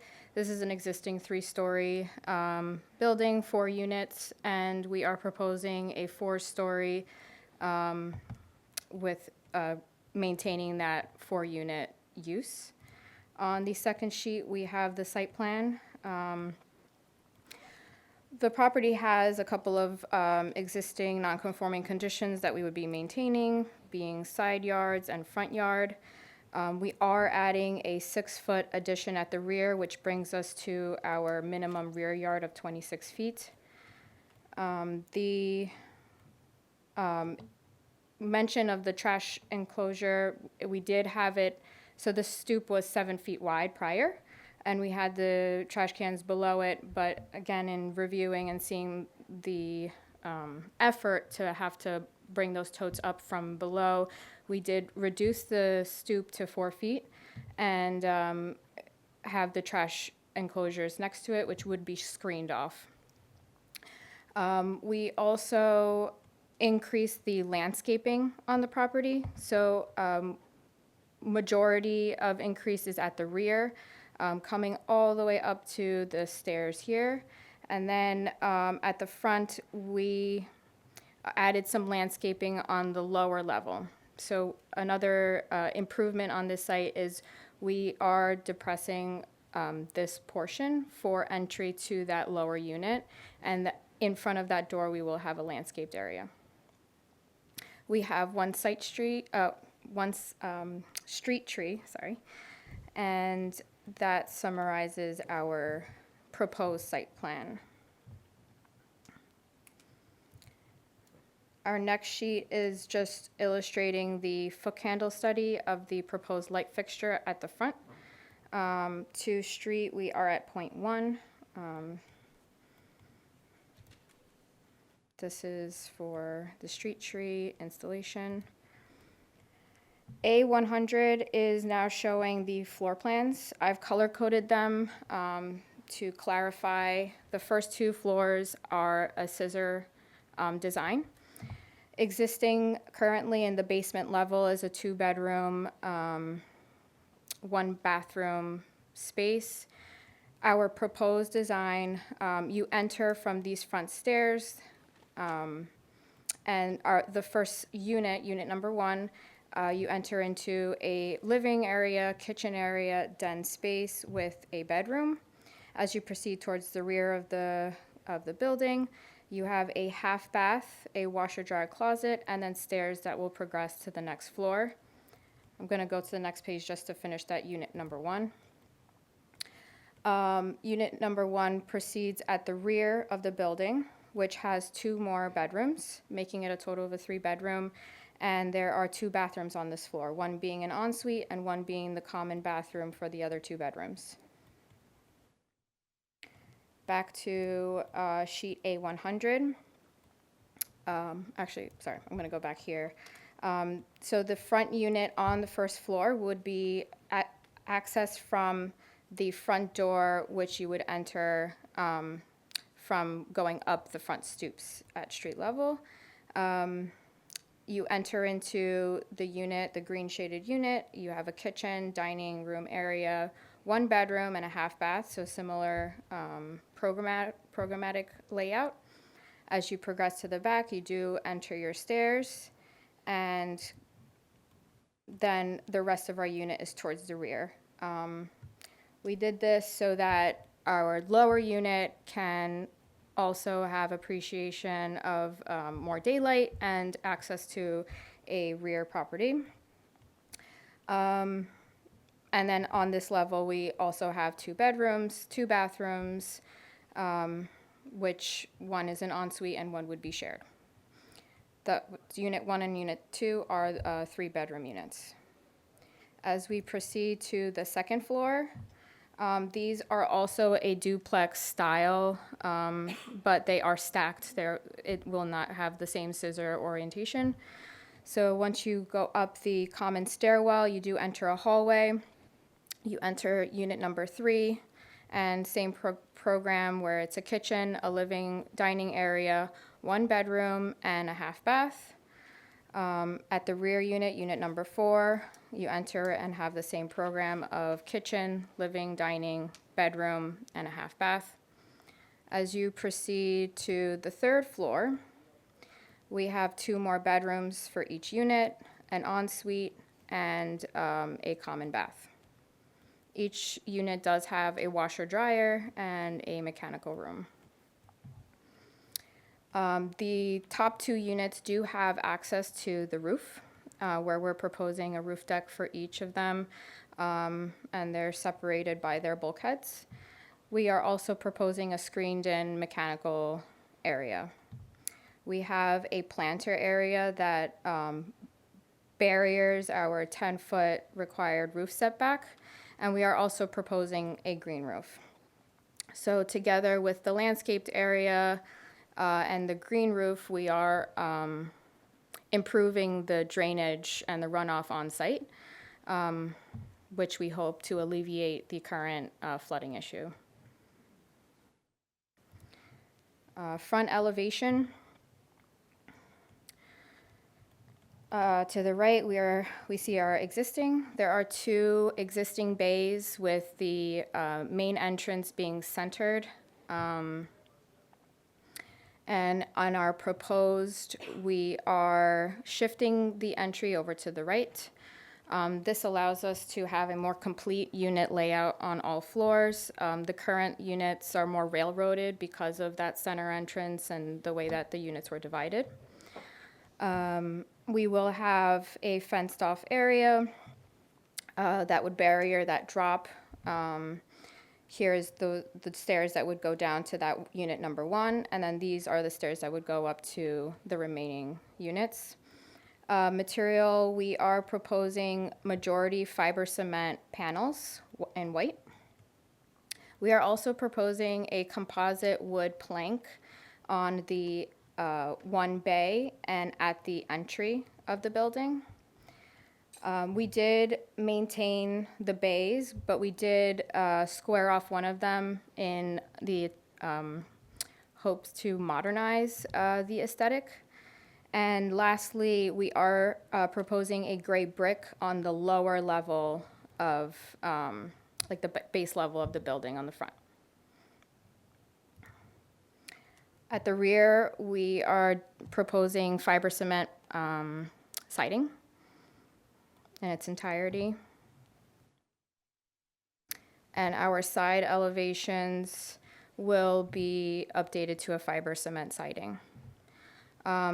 There is a recess on one of the side facades because there's an existing adjacent window in the neighboring property, so we did a small jog just to maintain our required setback, fire setback. And that summarizes. Sure, Arlenis, just a couple of follow-ups. In terms of the mechanical units, can you confirm where those will be located? Yes, those would be on the rooftop and they would be screened in. Okay, so there's no PTAX or window units, even though I believe there's window units today, is that correct? Correct. Okay, so those will be removed. I also want to confirm, and I blame myself for not mentioning this in my opening, but we do have an existing condition that's a non-conforming overall lot coverage, where I believe 75% is permitted, and we're currently at, I believe, 83%. So can you confirm that we are dropping the overall lot coverage into compliance? Yes, we are dropping it to 72%. So we are eliminating that nonconformity. Okay. I also want to confirm, as this is a reuse and an expansion of an existing building, that it will be compliant with all building code. And I know that's a requirement, but I'd like to confirm that as well. Yes. Okay. And then in terms of just some of the overall site improvements that you addressed, I also want to, as I indicated in my opening, that there were concerns about drainage on the site. So what exactly is being implemented to help alleviate that concern? So the added landscaping and the green roof, we believe, will reduce runoff and improve the current drainage situation. Are we also capturing the building in the entirety of the building in roof leaders? Yes. Okay, and then last question for you, and I believe there was also an indication that we'd be providing a French drain system, is that correct? We don't have that in the drawing, but we're happy to include that. Okay, and then my last question for you, given as an architect, given that these are 4 units currently, and we're not proposing to increase the density, but to use your terminology, modernize them, do you believe that these units will be a lot more livable for people in 2020, at this point, 2026 and beyond than they are today? Yes, like I mentioned, the existing is a railroad fashion, which isn't ideal for privacy purposes and purposes. There's also a lot of hallway, so it's not a very efficient plan. So yes. Okay, and then I lied. Last question. So just to also follow up and really ask, as an architect, do you feel that when you come to a building that is older and has a certain program, that it's when given the opportunity to do so, it's better to modernize and work with the existing building rather than demolish it and start fresh? Yes, it keeps a little bit of what's existing there, history, and we're just improving and enhancing it. Thank you. That's all my questions. Okay, thank you. Any questions, anybody? Council, do we know the age of the current building? I do not, but it might be in Ms. Pereira's report. It is not. I do not know offhand. I would have to look at the tax records. And when you say you're rehabbing, what are we talking about? Down to studs? Are we keeping the framing in place? We are maintaining the two side walls, and majority of front, besides the one bay that we're squaring off. The rear is coming off because we're doing that addition. And then the floor is going to get manipulated with the new stair openings and whatnot. So majority of the shell would be maintained, but the interior and the rear would be removed. Thank you. All right, anybody else? Questions? Nothing? Okay, thank you. Appreciate it. Thank you. So my next and final witness is Carolyn Worstel, our professional planner. All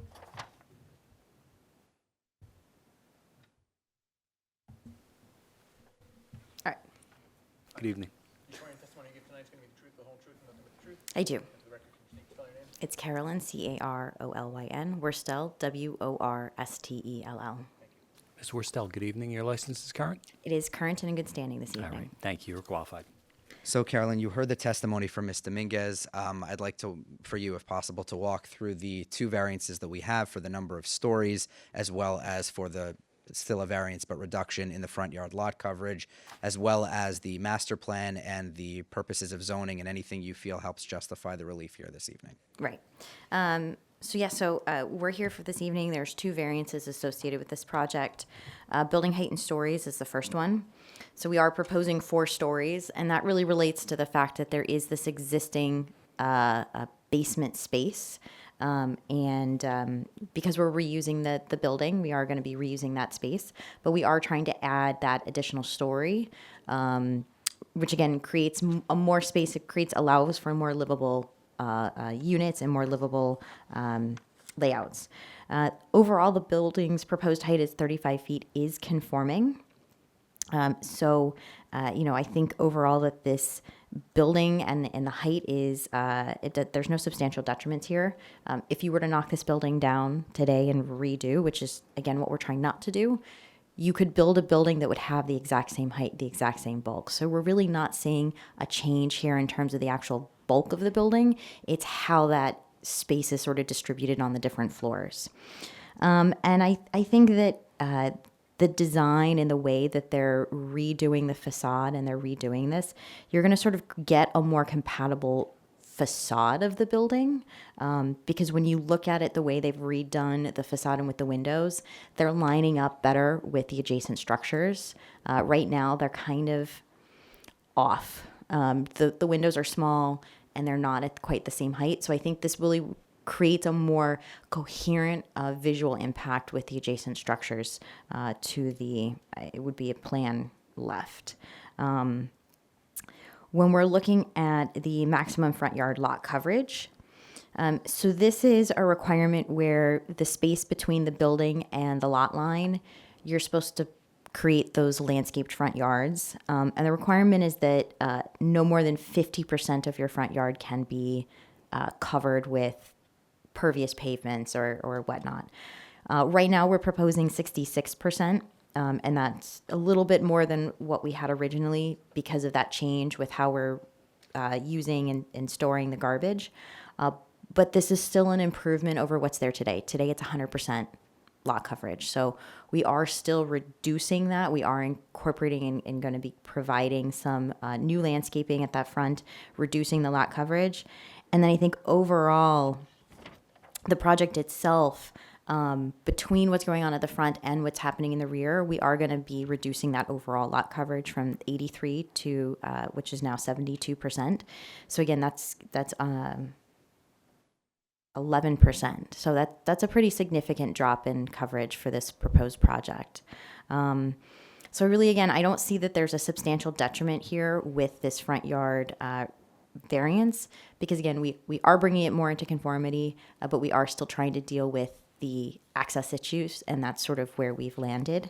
But I think, again, that the overall improvements for the front and the rear outweigh the detriment there for that variance. When granting the requested variances, I think this is advancing the purposes of the municipal land use law. It's an appropriate residential use consistent with Purpose A. We are maintaining that four-family character of this building. We are, I think this meets Purpose B, that securing from safety from fire, flood, and panic. So again, with this, we're taking this older building that is probably not up to current fire code standards, and you're going to be doing a major renovation. It has to meet current fire code and building code standards. So I think overall, this allows us to have a much better product and improved safety for residents of Jersey City. And then again, in terms of flood, with the fact that we are going to be reducing that coverage, we are going to be having more formal, drainage of the roof. We're going to be having more green roof. Again, we are going to have less runoff, which is always a better thing is always a better thing. And then I do look and think that this is creating a more desirable visual environment consistent with Purpose I. So we're really updating that facade and creating that new streetscape improvements, that new landscaping in the front yard. We are going to be creating new street trees, updated sidewalks. So I think overall, the view of that building will be improved with the project. I don't see there being any substantial detriments to the general welfare. Overall, again, it's a consistent residential use in a residential neighborhood. That bulk overall is conforming in terms of the height. And I think that the redesign of the facade and the redesign of the building creates a more consistent character in terms of how it relates to its neighbors. And then again, overall, we have the benefits in stormwater with the reduced coverages, which I think benefits not only this property owner, but everyone in the neighborhood. I don't see there being resulting in a substantial impairment to the intent and purpose of the zone plan. It's consistent with the R1 district standards to provide for, residential housing and infill housing. And I think it advances the Jersey City Master Plan's goals to provide unique, attractive, and high-quality residential areas. So I think overall, this project meets both those positive and negative criteria for the variances requested. Thank you, Carolyn. Just one final question for you. In terms of some of the overall site improvements that Ms. Dominguez went through, as well as that you identified, reducing or eliminating the non-conforming lot coverage and non-conforming lack of street trees, reducing the non-conforming front yard coverage, and as well as adding green infrastructure, adding outdoor space for the residents in the rear and on the roof, and bringing the building up to code. With all of those, as well as some of the other, smaller scale but improvements nonetheless that have been mentioned, would it be your opinion as a professional planner that these upgrades for family residential living would create a better environment for the four families that are intended to live in there, as well as the overall neighborhood? I certainly, this is modernizing the building. You're going to be creating more modern layouts. It's going to meet, modern building codes, better stormwater drainage, better visual impacts, better streetscape visuals. So I think, it's definitely a benefit to going to be the residents of the building as well as to the neighborhood as a whole. Thank you, Carolyn. All right. Thank you, Council. Chair, I just have a quick question. Sure, go ahead. For clarification, the maximum front yard lot coverage is what, 60 or 66? 66. So once we made the I decision. see on the memo from staff, it says 60. Correct. So yeah, that relates to the one change we mentioned, which is when we pulled the garbage cans up from underneath the stoop, it changed how the stairs down into the lower area, the lower yard functioned, and so we lost a couple square feet.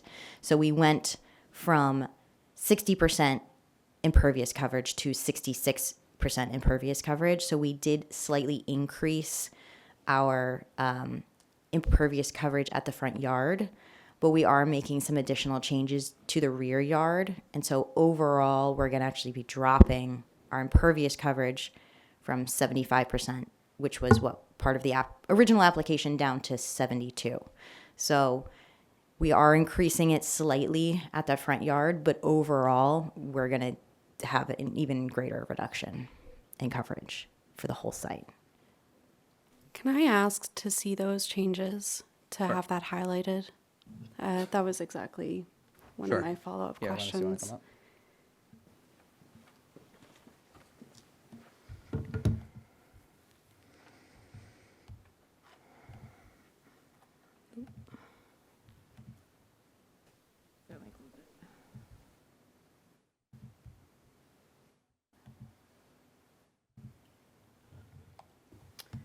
So,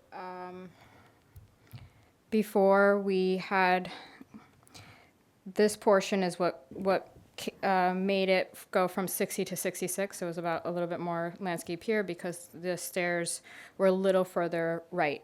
In order for me to make a sufficient platform for these 4 totes, I had to shift it over a little bit. Prior, we presented this area paved. So I forgot to remove the text here, but I removed that to increase. So before we had a total 75% impervious with 60 at the front. When I shifted the stair over, it became 66 at the front, but in total now we're at 72. So although we're not meeting or didn't have as great as a case in the front, we have a better overall landscape design. Does that make sense? I have no other questions. Okay. For now. All right. Thank you. Any other questions, anybody? Anything else? Okay. Thank you. And Council, we talked about a French drain before. Would you be comfortable putting that as a condition of approval? Yes, absolutely. That's Okay. one of the things we discussed today as well. Okay. Excellent. All right. And that's your presentation, Council? That is my presentation. I would respectfully request the right to sum up at the conclusion of course. any comment. All right. Thank you. Is anybody here from public that wants to comment on this application? Anyone from public? Chair, see no one from public. I would like to close the public portion. All right. Motion is made and seconded. Public is closed. Sophia, anything you want to add?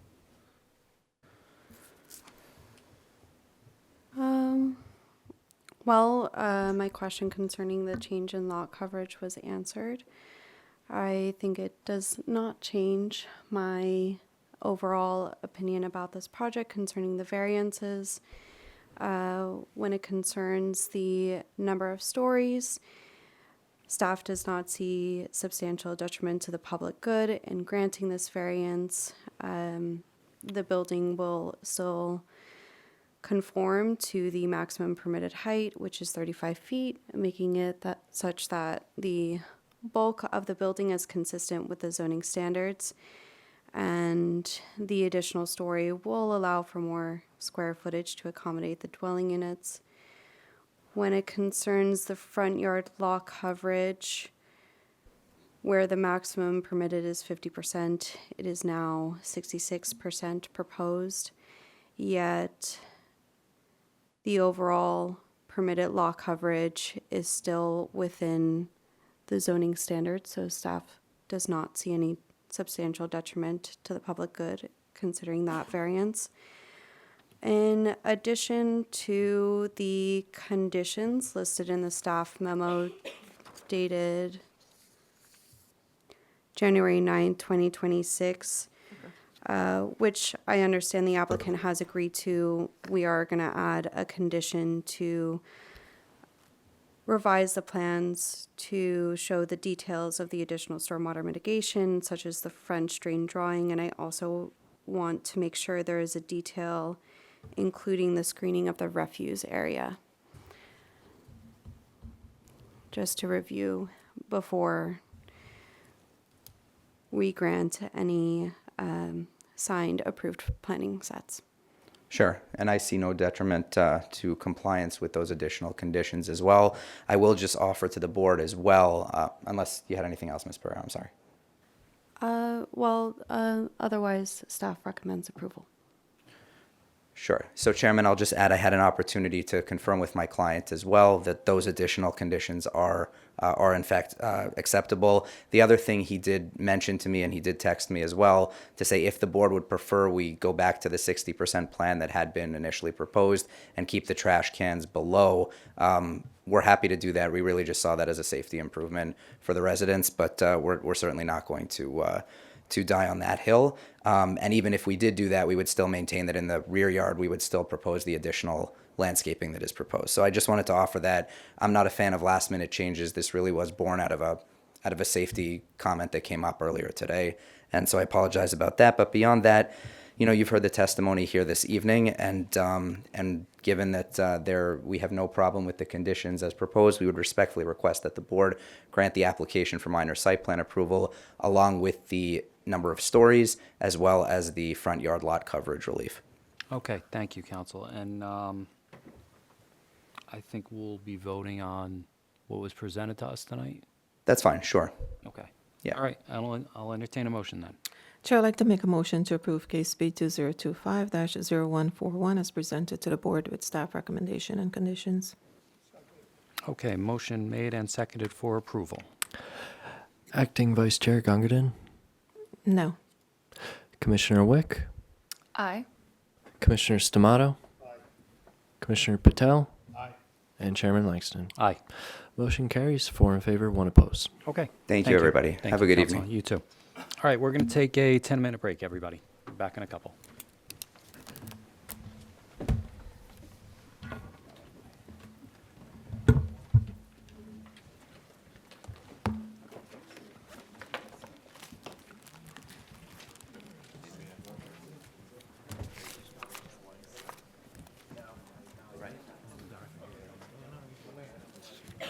Exactly.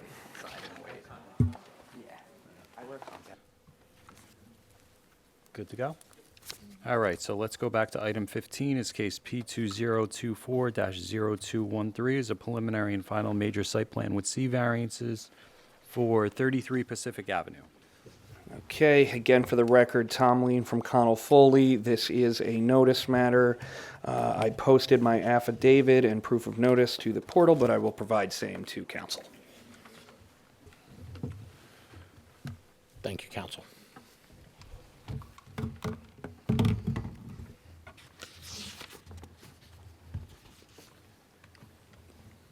Chairman, I received the affidavit of publication proof of mailing with respect to 33 Pacific Avenue here in the city. I've had the opportunity to review it. It does appear to be in order. This is another matter that had been previously scheduled and carried through to tonight with the preservation of that notice. A1 for purpose of the record. Thank you, counsel.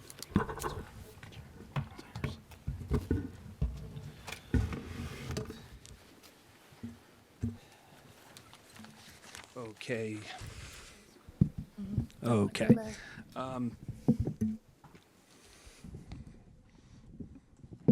can't get this to go higher, so I'm going to go off this one. Okay, the application before you this evening is located at 33 Pacific Avenue. We are in the Canal Crossing redevelopment plan area. That is not a redevelopment plan that this board sees very often. There's only been kind of a trickle of projects and approved in that area. And that's because it was an area where there was substantial environmental cleanup over the last 30 or 40 years. And only now are we starting to see the remediation finalizing and people putting in applications for development. So this is really one of the first developments that's going to move forward in this area. We're very proud of it. We think it's going to kind of set the tone for some of the other development in this zone. It is located at the corner of Pacific Avenue and Caven Point Road. that is in the southeast area of this redevelopment plan. It's somewhat removed from Garfield Avenue, which sort of sets the western boundary for this redevelopment plan. The project, in sum, is an 8-story building. There are 99 dwelling units and ground floor commercial spaces. We do have an affordable component here. It's a required 15%, so 99 units, 15 affordable units. And then we also have parking, and we have a total parking of 29 spaces. Just to give a little bit further background on the project here, as I said, there is not a lot of development in this area. There's still substantial infrastructure improvements that need to be made in this area. Part of the redevelopment plan requires everybody who's developing in this zone to basically give their pro rata share based on the size of the parcel to work with the MUA to not only build the necessary sewers, water connections, and the curbing and the street lines here. The MUA and the JCRA are still kind of working out that formula, but we have been designated. We did recently amend our RDA to include language basically saying that we will work with the JCRA and the JCMUA on whatever formula that they come up with, and we will pay our pro rata share. So we've worked out a lot of the kinks in this plan. We're kind of the first new ones here dealing with some of this stuff. But like I said, we are excited to present the application this evening. I have 2 witnesses. Rocco Marucci is my civil engineer, and I'm going to have him come up and not only go over some of those issues I talked about infrastructure, but also give you existing site conditions and our ingress and egress for the garage. There you go. Sure. Swear any testimony you give tonight is going to be the truth, the whole truth, and nothing but the truth? I do. For the record, can you spell your name? Sure. Rocco Marucci. It's ROCCO MARUCCI. Good evening, sir. Your license is in good standing in Yes. New Jersey? Okay, Yeah, thank you. You're thank you. qualified. All right, so I guess you don't see my screen here. Let me see if I can. Let me reopen it.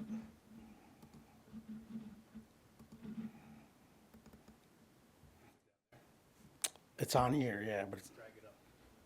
Drag it up. Left or the right. Sometimes it shows split into 2 screens. One there, one there. Drag it left or right, or up and down. So. There you go. Oh, okay, so that's a problem, because now I don't see it, but. Okay. All right.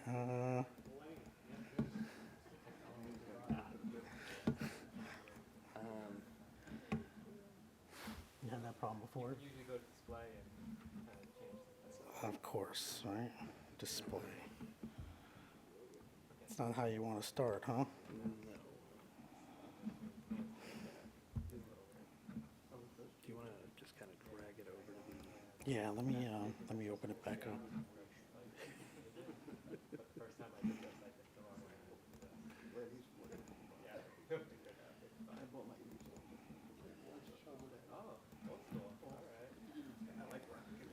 All right, here we go. There we go. All right, I got it. So I'll just go off that screen. It's going to be a little tricky because I'm looking up there. So as you said, 33 Pacific Avenue also is known as Block 21509, Tax Lot 3. It is in the Canal Crossing redevelopment area. I'm going to jump down to the aerial. This is all, everything in here was submitted as part of the site plan application. There's no exhibits, so everything's in part of the package. As you can see, we are situated at the north western intersection of Passaic Avenue, Cabin Point Avenue. It is highly industrial area. I'm going to zoom in here a little bit. You can kind of see first residential project in this kind of area. To the south, you have Cinelise Studios, a couple still active recycling industrial sites going on. And I believe to the north, there's a school that just got approved, but that's obviously still not there. Correct, that's correct, yep. Gonna go down to my existing conditions here. So obviously you can see it is vacant. The area here was actually formerly a warehouse The warehouse has been demolished. The site is, elevation-wise, is located probably in the elevation 9 to 11. I just want to highlight and note that the area is actually in a tidal flood zone and is part of the redevelopment, which the whole redevelopment area, you have to deal with the NJDEP to get a flood hazard area permit on an individual permit. The JCMUA had design drawings for this entire neighborhood. They never actually secured that permit, so the applicant went ahead and secured a permit from the DEP to develop this site under the rules when we got the permit. The rules require the building to be raised above the flood zone. The rule is FEMA, the FEMA elevation, which is elevation 13 plus 1. So if I jump down, I'm gonna go to the actual site plan. As you can see, there is significant, improvements that have to happen here as far as the roadway network. It's an 8-story residential building, 99 units, 15 affordable. First ground floor level will be retail with parking. The parking lot at the first level. Levels 2 through 8 will be residential. That'll be the residential component of the 99 units. We do have 2 driveway cuts. One driveway on the Cabin Point side is for the garage for the parking, and then the driveway on the Pacific Avenue side will be for loading. Now, like I said, this area, because we... Before you go on, Sure. I just want to point out, that's a deviation we're requesting, correct? The 2 different curb cuts? Correct. So could you just basically explain to the board what led to the decision to have the layout the way it is? Sure. Which I think would go a long way in explaining why we're requesting the deviation. Yes, the one deviation was 2 curb cuts. First off, we're on a corner, so 1 curb cut on Cabin Point, 1 curb cut on Pacific. The Pacific one will be loading zone only. The garage access just for the cars will be on the Cabin Point side. The decision was the idea is that any loading, move in, move out, deliveries, it gets it off the road. It actually brings it into a loading zone, so that's why we're asking for the second access. Also trash pickup, everything's inside the building. They'll be able to pick up trash off the road. Everything will be able to be handled, without blocking traffic or blocking parking and loading zones and stuff like that on the road. As far as the road infrastructure, we will be creating, in accordance with the redevelopment area, a travel lane, a bicycle lane, street parking, and then streetscape. As far as the grades, like I said, we are required to raise the finished floor to be above the flood zones. So in order to achieve that, and to maintain where the roads are in the current state, like I said, we're at 9, 10 elevation. The actual building first floor will be raised. There are a series of staircases, as you can see, with handicap ramps that will take you up off of the sidewalk level. This will be kind of like a raised terrace underneath the building here. Another staircase access in the middle, and another one at the corner. The retail elevations, the retail finished floor will all be at elevation 14, so it's about 4 feet off the ground. The garage itself will meet the grade at the roadways, and then it will be ramped up internally, so all the parking is at the same elevation as the finished floors. That allows you to have your ADA accessibility, handicap parking, access to the elevators to the residential component above, and also to the retail. I'm just going to jump next to the grading, as you can see how the grading works. Sidewalk, elevation 10.5, that terraced area with the staircase to the finished floor 14, so it's raised above. And the testimony later with the building, you'll be able to see more of that in the renderings and how the building actually lays out. And then, like I said, the applicant actually went to the DEP, and we got a permit to construct it in this manner to, leave the roadway network to where it is, until future, however they decide to develop this this redevelopment area. Mr. Lean, when did we get that permit, and is that permit per the latest set of regulations, or have the regulations changed since we've secured that permit? So we got it based off the original regulations, I guess, it was about a year ago. I know the regulations are in talks of changing. They haven't actually changed yet. But we're grandfathered in based on the original rules, the rules plus So the more. permit's a year old. I think, Council, in June, they had changed some of the regs. I don't know which ones in particular, but I believe that they put them out for comment. I don't know if they've actually promulgated them yet. Correct. Yes, so I don't think that they are actually on the book yet, but my understanding is that they are pending very soon. but how long is the permit good for? And does the issue with the JCRA pose a problem for the project? 'Cause it's going to be conditioned upon, obviously, the JCRA and the MUA. That's correct, and Approvals. that's why we built in some of those protections into the RDA as we have it now, because as Mr. Marucci mentioned, there was design elements for this entire redevelopment plan that were done by the MUA that they have not actually sought the permits for it. They would have sought them under the same guidelines that Okay. we would have. So we took some initiative here, but in essence, we just did it for this site instead of the expanded project that the MUA was planning to do for this entire district. Again, we've had 2 separate meetings with the MUA. We tried to design the RDA so that their council would be happy with the way that we're going to work with them in the future. There's a lot of unknowns here because there's a lot of unknown with what the rest of the redevelopment plan looks like and how this infrastructure is going to get to this site. All we can do is design for our site, and there's an understanding with the MUA that that's basically what we did here.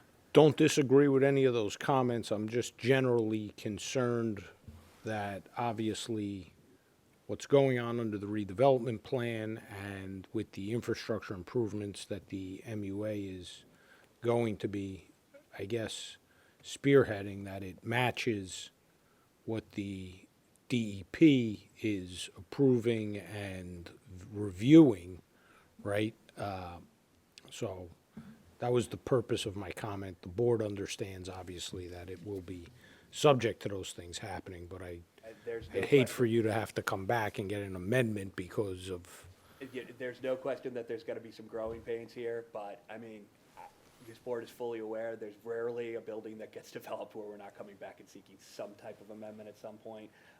Again, we can only design to what we know right now and design based on our individual project, and that's the conversations we've had with the MUA, which is, you guys go ahead because we're not where we need to be right now as far as talking about how we're going to fund all this stuff, talking about how all these individual sites are connected with each other. They understand that we're somewhat setting the trend here on what some of this stuff is going to look like, and that's all we can advance to the board at this point. will you be able to actually construct the project without the other infrastructure improvements having happened? Would that physically be possible, or you need the other improvements to happen in order to connect? So we would have to do infrastructure improvements, and we're working through that with the JCMUA as far as utilities, water, sewer. As far as elevation, they're kind of stuck with some of the elevations in the road here, because if you look at the Cinelli Studios right across the street, you can't just raise the roads because then it puts them in a hole. So realistically, there's going to be areas where you have to meet grades that are there now, and I don't think it's really going to affect our site that much. But ultimately, as they develop the rest of the redevelopment, there are areas where the grades are going to have to come up. I believe even as you head north on Pacific Avenue, there's a brewery, a brewing company. So those things are there. You can't just raise the roads and then put them in a hole, and that causes a problem with it. So, either way, because we're one of the first buildings that comes in here, and we have the DEP permit, there are elevations that, as part of that ultimate final design, things are going to have to get met. Now, if they need to raise some of the areas along our project, it can be done, as we work through those elevations with them. But the main things that we need to work through with the JCMUA is utilities. And we've had discussions with them as far as extent of water lines and where they need to go, and we're working that out with them. So them bringing those utilities to the site, you're saying? Well, in combination, either them and us together. You know, there would be some Understood. components. But to I it, guess correct. it's not at the site, so it's got to get to the site and where It's got to get it looks upgraded. into. and Correct. What it looks like. So the short answer capacity is and- yes, we can. Is the Okay. final design of how those utilities connect here done to this moment? No, it's not. But we've had those conversations with the MUA. We've proposed several ideas on how Yeah. it can make it work. So the answer is yes. Not at all.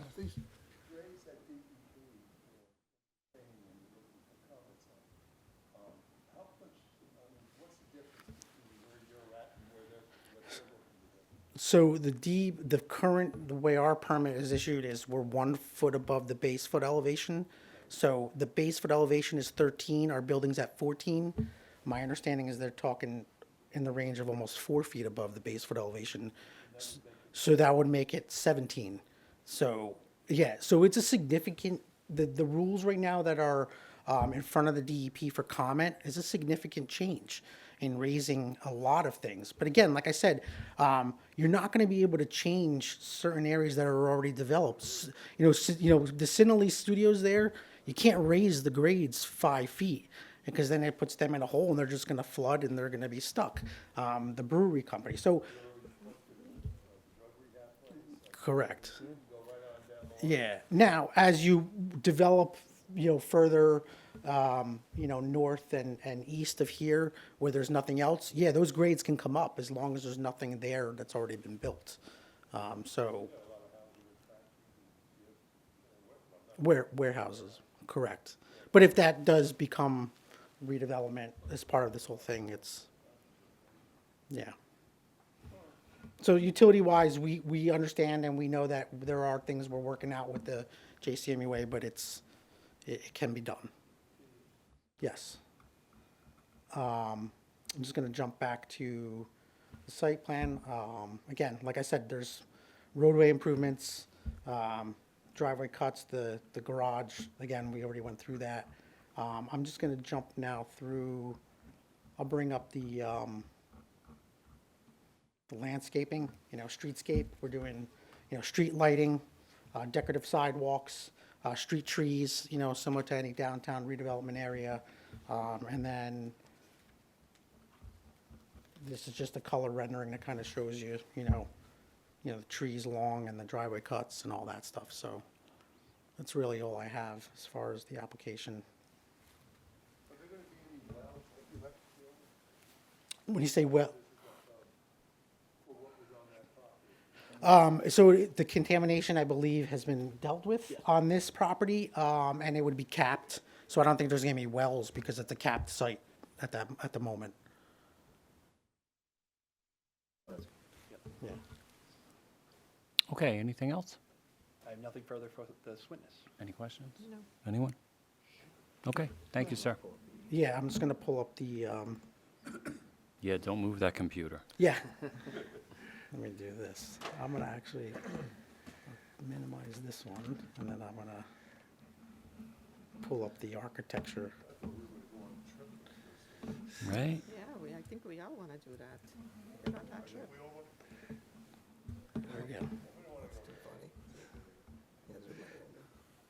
There you go. And then you can just kind of scroll through it. All right. I only have one other witness, and it's Jim Montefiore, who is our architect. Okay, thank you. Do you swear any testimony you give tonight is going to be the truth, the whole truth, and nothing but the truth? I do. And for the record, can you state and spell your name? Yes, James J. Montefort, Monteforte. Good evening, sir. Your license in New Jersey is current? Yes, I In good am. standing? Yes, it is. Okay, thank you. You're qualified. Okay, so this is our building. We're an 8-story building, and the concept I had here was to marry the industrial area to what the future will bring. So it's a little bit of a past marrying with the future. So the first 5 stories are brick and kind of black industrial type windows. And then you can see on the bottom level here, this is where our arcade is for the retail. This is a brick bulkhead that raises us above the street. We have seating areas up here like benches and entrances to the store. We have a 20-foot floor-to-floor height on the first floor to create extra high ceilings in the retail spaces with lofts up top, so they would have little loft space on top. This is our sign band comes across here, and then you can see how our materials kind of change to a more contemporary, more glass and anodized kind of aluminum look with glass railings. Our project, the first sheet that you have is our project data sheet. 8-story building, we're 99 units. I have, how do you zoom in here? How do we zoom in?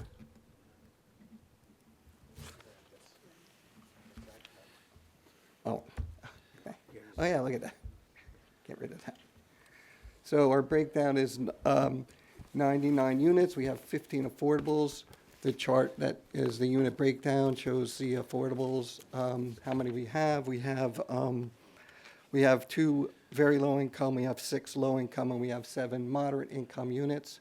They're dispersed throughout the whole building. I didn't even designate them at this point because they're just going to go all over the building, and I didn't really pull out which units because they're all pretty nice units. It's just a matter of where they're going to go. They're pretty much all the same. Our materials, again, are brick and metal panels. The building itself is 136,010 square feet. The first floor, I want to show you that. So I don't know if, so this is how the first floor works. It's a little more detailed. So you could see the back half of the building is all parking, and then it has it's basically 2 stories high, so I have a lofted area for storage gates for all the tenants, so that's on a mezzanine level there. These are our retail spaces, and they have little lofts in each of these retail spaces. Our main lobby is in the front of the building for the residential tower, and then we have the stairs, and then I tuck the ramp into the building, so you don't see the handicap ramp, but you can come in off the street level and come up to the ramp and onto the promenade in a wheelchair. And then as you go up the building, this is the second floor level, which has private gardens in the back of each unit.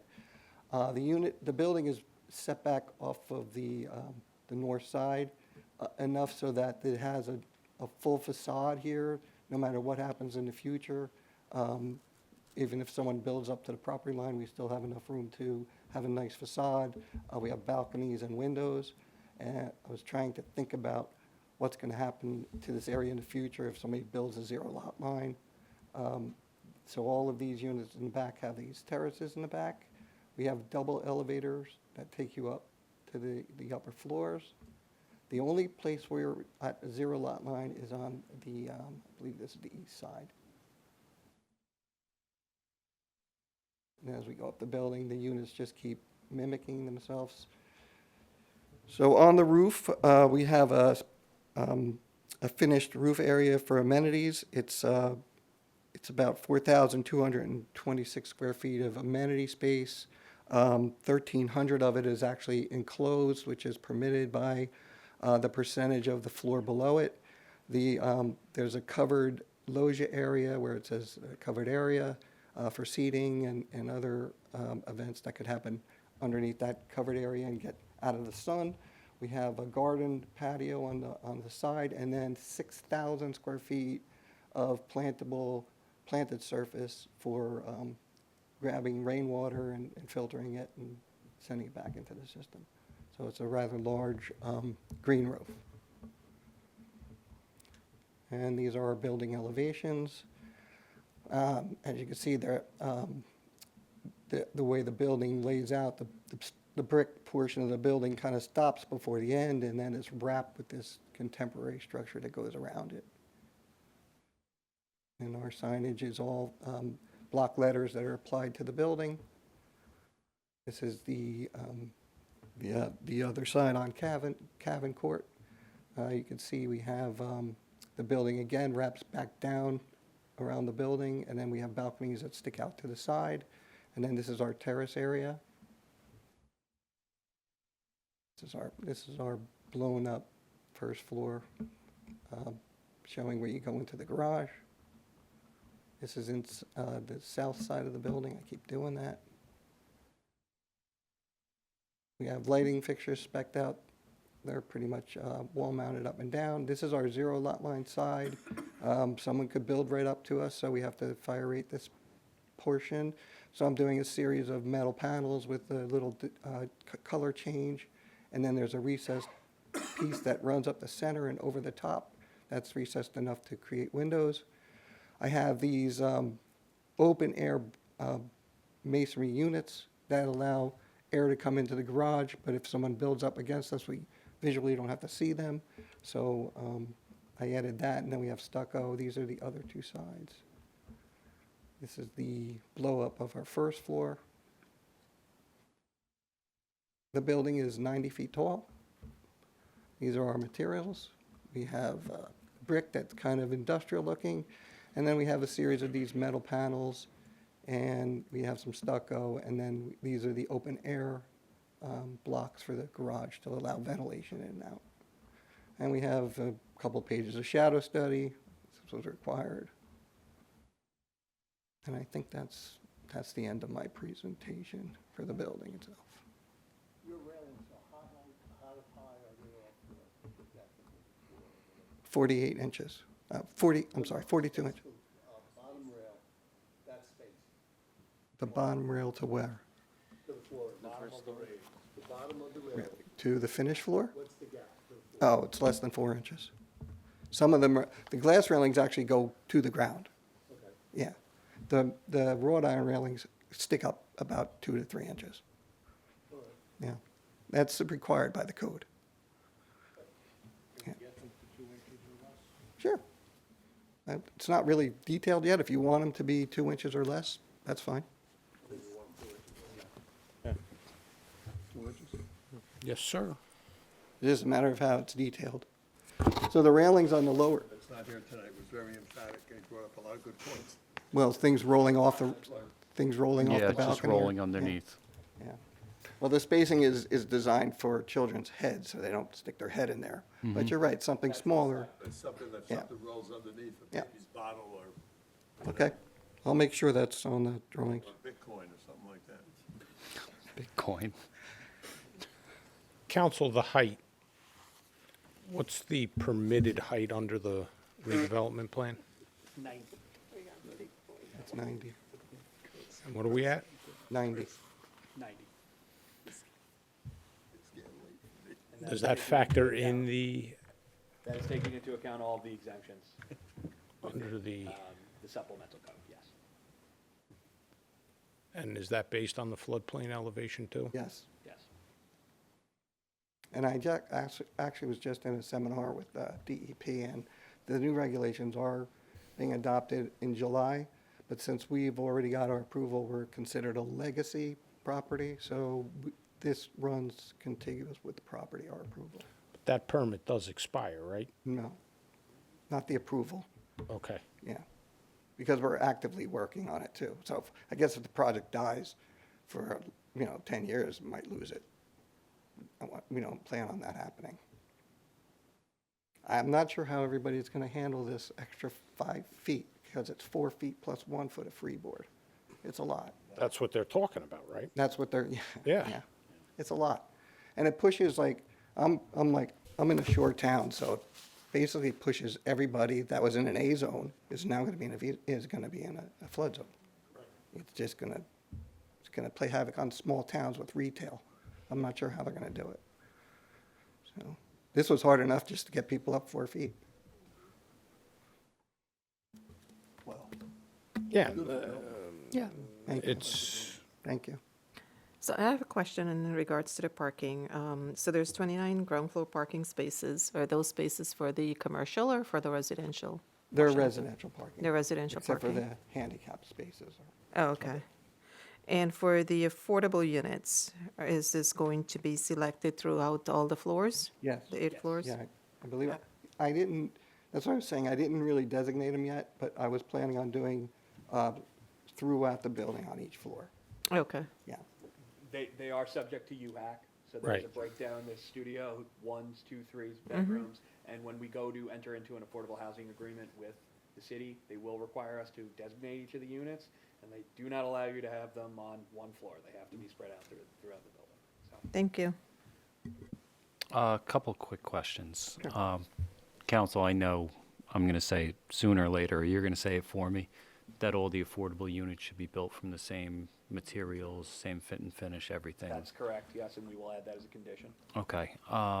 The roof deck, that's private only to the units, or that's not going to be It's an event just for the space or residents. anything, right? Not for the public. Okay. Looks like Not that I know of. Looks like a pretty big size. Well, we have 100 units. That's going to generate probably 100 units. We 300 move people. 100 units in That's 10 gonna be minutes 300 around people. here. I have roof decks this big on smaller units, actually. So, but our lobby for the residential is totally separate, and so are the elevators. Okay. So it's not public. Okay. And I would also point out, Chairman, that we have 46 two-bedrooms and 10 three-bedrooms, so we do have a good breakdown of the larger units in this building. Okay. My last question is the ventilation to the garage. Let's say someone builds up against that lot line. How do you ventilate your garage now? Well, we would have to mechanically ventilate the garage if that's the case. Okay. It's pretty open. Okay. Yeah.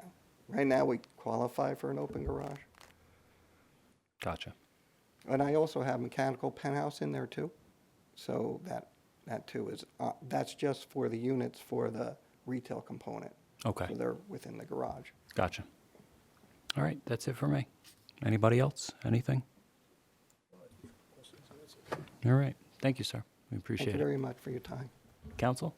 Yeah, I have nothing further other than I did note the one deviation we have. Again, I believe that's a design element. That was working with transportation and their comments too, to try and keep some of the loading out of the new cartway, parking, bike lane that we're all building. So I do believe it speaks for itself as far as the relief. But other than that, like I said, we're very excited for this project. Someone has to be the first one to put down legs here, and we're hoping it's us. So. Yeah, we don't want to take parking spaces away before they get built, right? That's correct, yes. All right. Okay. Is there anybody here from the public that wants to comment on this? Anyone from the public? Chair, see no one from the public. I would like to close the public portion. All right, motion is made and seconded. Public is closed. Joe, you have anything? Certainly, Chair. Yeah, so we have been working with the applicants team for the better part of a year on this pioneering multifamily residential project to ensure that it complies with all the relevant standards within the Canal Crossing redevelopment plan, as well as supplement all other applicable standards in the LDO. The bulk and mass of the building complies with the Canal Crossing redevelopment plan. So does the density. I would like to point out a small point of correction with regards to the variances. They are requesting 2 points of relief, one with the number of egresses, but the second one is the width of the two-way egress. 20 feet is the maximum. They're proposing 24. That's correct. Staff has no problem supporting both of these variances, given that they would provide smooth egress and ingress for residents looking to park or any handicapped people looking to park in and use the retail aspect of the building as well, while also being able to facilitate refuse removal. We are monitoring, I guess, in terms of like the floodplain heights and standards, so we'll keep an eye on that and whether down the road an amendment would be necessary. But yeah, we're working with the applicants there, and we had been working with affordable housing and ensuring all the requisite affordable housing provisions have been provided by the project. So given all of that, I would just like to confirm with the applicant that they agree to the 9 stated conditions, as well as the additional one that Chairman Langston brought up regarding the affordable unit materials. From the staff memo dated October 28th, 2025. Yes, I am in receipt. We are okay with all of the conditions therein. We are also going to add the condition regarding bringing the railings down to 2 inches or less to prevent anything from falling off. Right, yeah, we'll be on the lookout for those plans, and with that said, staff recommends approval. Okay, thank you. Chair, I'd like to make a motion to approve case B 2024-0213 with staff recommendation and conditions. All right, motion is made and seconded for approval. All right, Acting Vice Chair Gangadin. This is such a great start to the residential housing there in that neighborhood. Beautiful design building. I'm very happy to see that with the start of 15 affordable units that's going to be in this building. Gladly vote aye. Commissioner Wick. It's a beautiful building. I love the design. I will vote aye. Commissioner Stamato. I love the building, I love the idea with the affordable housing, I love your design, I vote aye. Commissioner Patel. And Chairman Langston. Aye. Motion carries 5-0. All right, thank you, everybody. All right, let's move on to item 18. Is case P2024-0109 is a conditional use for 3169 JFK Boulevard.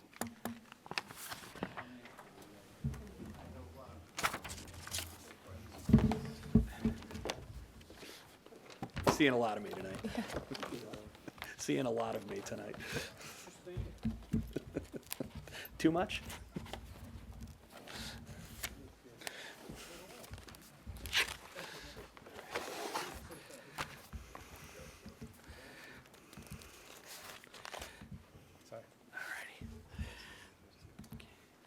Okay, again, for the record, Tom Lean from Connell Foley. This is a notice case. I have posted the affidavit to the portal, but will provide same to council.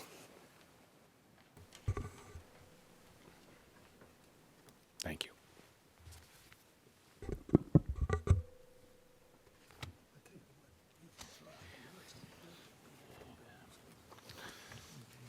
Chairman, I received the affidavit of publication, proof of mailing with respect to the application at 3169 Kennedy Boulevard here in the city. I've had the opportunity to review it. It does appear to be in order. And I'll mark it as A1 for purpose of the record. Thank you, counsel. So the application before you is another somewhat unique application. I don't recall if this has actually been presented to the board previously. When the amendments were recently made to the LDO back in 2024, they added some conditional uses to the R1 district. One of those is the permission to have a commercial space on the corner in certain lots in the R1 district, namely lots that are already in an area where there's some existing commercial spaces, usually either catty-cornered or on the same side of the street, also at corners. So the type of places we're looking at are exactly where this project is, along Kennedy Boulevard, where there's a lot of professional offices and even some commercial spaces on corners and sometimes mid-block in places that have 1 and 2 family homes. The application before you is essentially requesting just that. It is a 3-story building. We are requesting the conditional use for commercial at the corner, and then there will be 2 units above the commercial space. There is a number of items you need to hit in order to meet the conditional use. We've provided all of those on our plans, but I'll just quickly go through them. You're limited to cafes, laundromats, or retail sales of goods and services, and offices and medical uses. There must be an existing commercial space either on the same side of the street, across the street, or catty-cornered.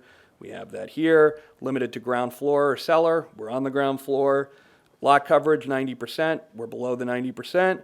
And that is the majority of it. We're not proposing a cannabis use. We're not trying to use a existing garage. So we've worked extensively with planning on this. This is another one that's been in the hopper for a while to try and get this right. We are on a bit of an undersized lot, so there are some variances related to the rear yard and also our setbacks for the rooftop. I do have some planning testimony for that, but other than that, I'm going to let Mr. Lewis run through the architectural plans.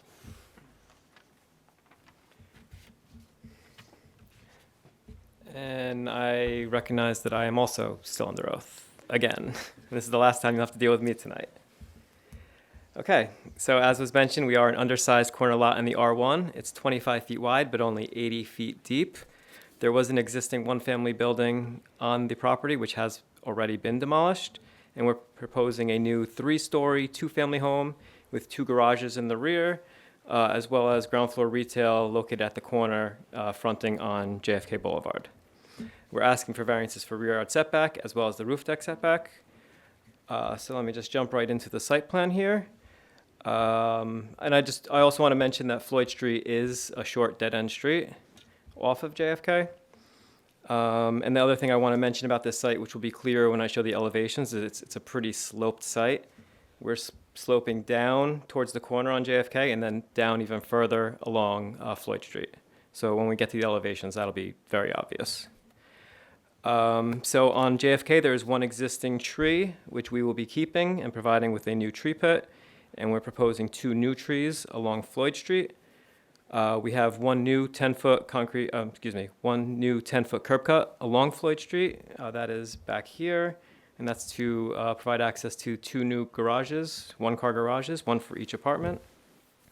We're doing new concrete curbs and new concrete sidewalks. And I do also want to note, you can see it on the small survey here, probably can't see it. There is a small block wall, which is kind of a raised planter that's protruding out into the public right-of-way a few feet, and that's another condition that we will be rectifying by eliminating that planter. We actually have a 5-foot 9-inch setback at JFK, and that's matching the building to our right. In this space, we're providing a 98-square-foot lawn area in the middle of the building. At the corner of the building, we're providing a concrete pad, which will provide access to the commercial space, which the front door will be facing JFK Boulevard. We have a 3-foot setback along the right side of the building, and that's because there are some windows on that existing building located on the property line. We're providing permeable pavers in this space, and that's going to provide access to our sprinkler room, as this, again, is a fully sprinklered building, as well as our trash and recycling room. Along Floyd Street, we have a smaller setback. It's only like 4 inches, and it's actually really just so that we can have a small cantilever above without protruding that cantilever out into the public right-of-way. We also have both of our residential entries in about the middle of the building along Floyd Street, and those are further inset at the first floor, so we'll have a bit of a covered entry for each of those residential units. Also, at the rear of the building, we have another 3-foot setback, and we're using this space for our access to our meters. So our gas and electric meters will be back there. Okay, with that, I'm going to move on to the floor plans. So here we're looking at the ground floor. So again, fronting on JFK, we have a 504-square-foot retail space. This has an ADA bathroom. It's mostly windows on both sides. Not the bathroom, the retail space. And we also have a stair which goes down to the cellar. We're showing that cellar space here. It's a very small space. It's 437 square feet in total, and it's only for the retail space, and they only have access to it directly from the interior of their space. At the back of the building, we do have those 2 garages. They are separate, and there's 1 for each of the apartments. And then in the center of the building, we have those 2 entries for the residential units. They each have their own entry. Each of these apartments is a 4-bedroom, 3-bath apartment. Each has their own private roof deck. Unit number 1 is 1,592 square feet. Unit 2 is slightly smaller at 1,512 square feet.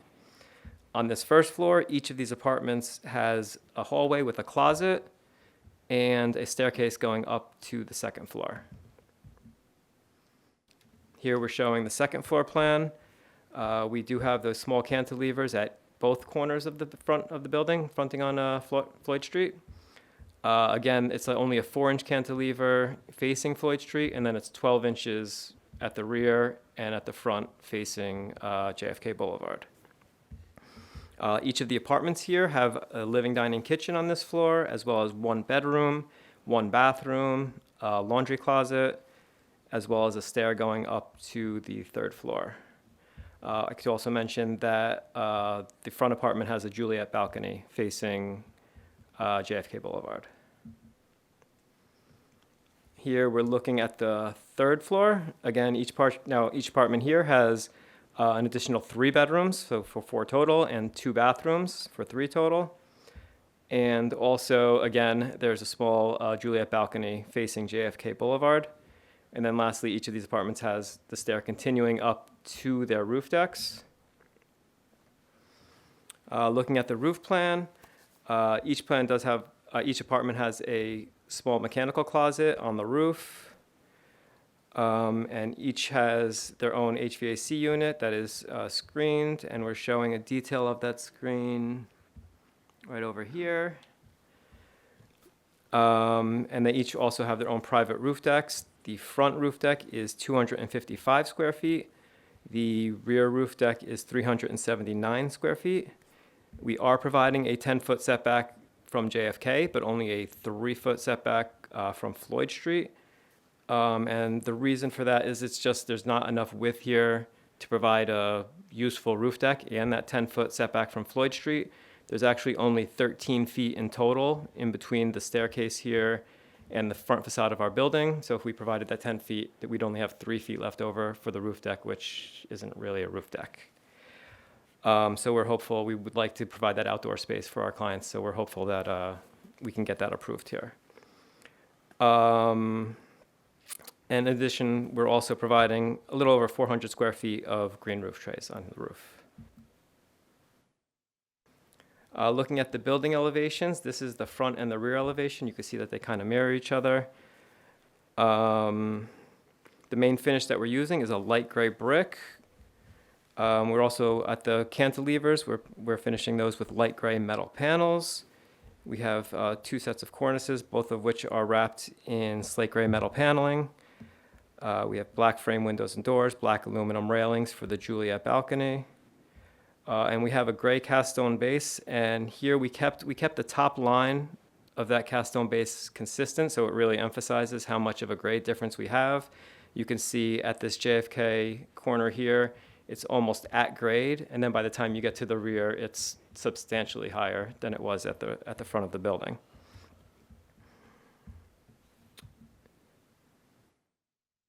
Oh, I'm sorry. The last thing I need to mention, the rear elevation, we do have generally the same finishes as we have facing JFK.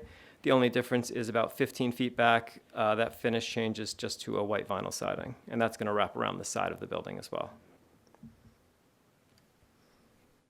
Here we're looking at the Floyd Street elevation. Again, the same finishes as we're providing at the JFK elevation.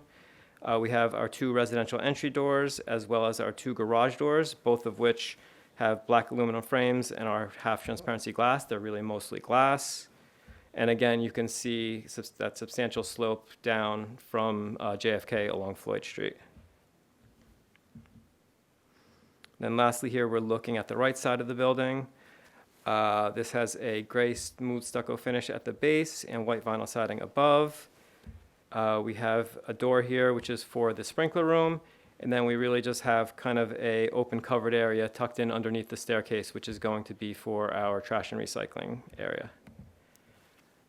And that actually concludes my presentation of the building. Okay, thank you, Mr. Lewis. Any questions? Anyone? All right, thank you, sir. Thank you. And finally, I have Mr. Bellamy, who's going to go over the 2 variances we're seeking here. Sure, and just for the record, Mr. Bellamy's been sworn in and is still on the road tonight. Agreed. All right, so this property is in the R1 district. It's a permitted conditional use to retail that meets all the conditions. We are seeking 2 bulk variances, one for rear yard setback. The requirement is 30% of the lot depth, so you take that off both dimensions. It amounts to 24 feet by 7.5 feet. We're proposing 3 feet by 3.8 feet. We are exceeding the side yard setback requirement, so where you typically can have an attached building, given the lot line window condition to the north of the property, we are providing a full 3-foot setback, and then we're also doing that on the west side of the property, which allows us to wrap the rear facade with windows, providing more light into the units. So I think overall, by adding the side yard setbacks versus the rear yard setback area, we are providing adequate light, air, and open space, and I don't see any substantial detriments with the rear yard setback variance that we're seeking. We are consistent with the permitted building coverage here. So I think overall the massing is consistent with the zoning. We also have the bulk variance for the rooftop setback. We're proposing 3 feet from the Floyd Street facade where 10 feet is required. As Mr. Lewis mentioned, we are conforming from Kennedy, and overall the roof deck area is consistent with the supplemental section of the zoning, and all the appurtenances and green roofing is also consistent with what the zoning calls for. So overall, I think the benefits here do outweigh the detriments. I don't see any substantial detriment to the general welfare, and I likewise don't see any substantial impairment to the zone plan or zoning ordinance. As Mr. Lean mentioned, this is one of the recommended master plan amendments. So I think it's nice to see these projects come in and add some neighborhood retail along this Kennedy corridor. And then finally, the project does promote the purposes of the municipal land use law. Again, it's a permitted use seeking conditional use approval. So it is an appropriate use and development of the property, and there is sufficient space in an appropriate location for a mixed-use building consistent with Purpose G. So with that, this project does meet both the positive and negative criteria, and I'd be happy to answer any questions you guys might have. All right, thank you, Mr. Bellamy. I have no questions. Anybody else? No. Anything? Thank you. All right, thank you. Council? That's all I have. Again, this project wouldn't have met the criteria for a site plan, but we're kind of presenting it in toto to the board, given that it is a conditional use that requires your approval. So we think we put together a really good-looking project here, and we think the variance requests are minimal. Okay, thank you. So with that being said, is anybody here from public that wants to comment on this application? Anybody from public? Chair, see no one from the public. I would like to close the public portion. Second. Second. Okay, motion made and seconded. Public is closed. Sophia, anything? So this application was originally reviewed by Eric Beasley, and he's no longer with us. I took it over. I can speak to the minimum roof deck setback. We do not see any detriment to the public good in allowing for this variance. It does increase the roof deck, which will allow for the residents of the building to have some additional recreational space, which we like to see. And I do want to just state that the variances being asked do not in any way relate to the conditions of the conditional use. They are still all being met. And with that, staff recommends approval. Okay, thank you. I will also say that I'm in receipt of the January 9th, 2026 staff report, and we couldn't agree to the conditions therein. Great, thank you, Council. Chair, I'd like to make a motion to approve case B 2024-0109 as presented to the board with staff recommendation and conditions. All right, we have a motion and a second for approval. Acting Vice Chair Gungadin, Aye. Commissioner Wick, Aye. Commissioner Stamato, Aye.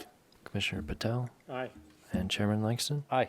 Motion carries all in favor with conditions. Okay. Thank you, everyone. Thank Have a you, good guys. evening. Council, don't you have one more? Item 20? I had advised staff that we were going to carry that, but I don't know if that made it all the way to Cameron. I don't think it did. Yeah, so I'm going to request that be carried to a date certain. We're going to renotice. It was originally listed as prelim and final. We're just coming in with prelim. I could have gone tonight, but I think it's just safer to notice it as a prelim-only application. Okay. All right. Item 20. Ma'am, are you people here for case number 20, the 89 Ocean Ave?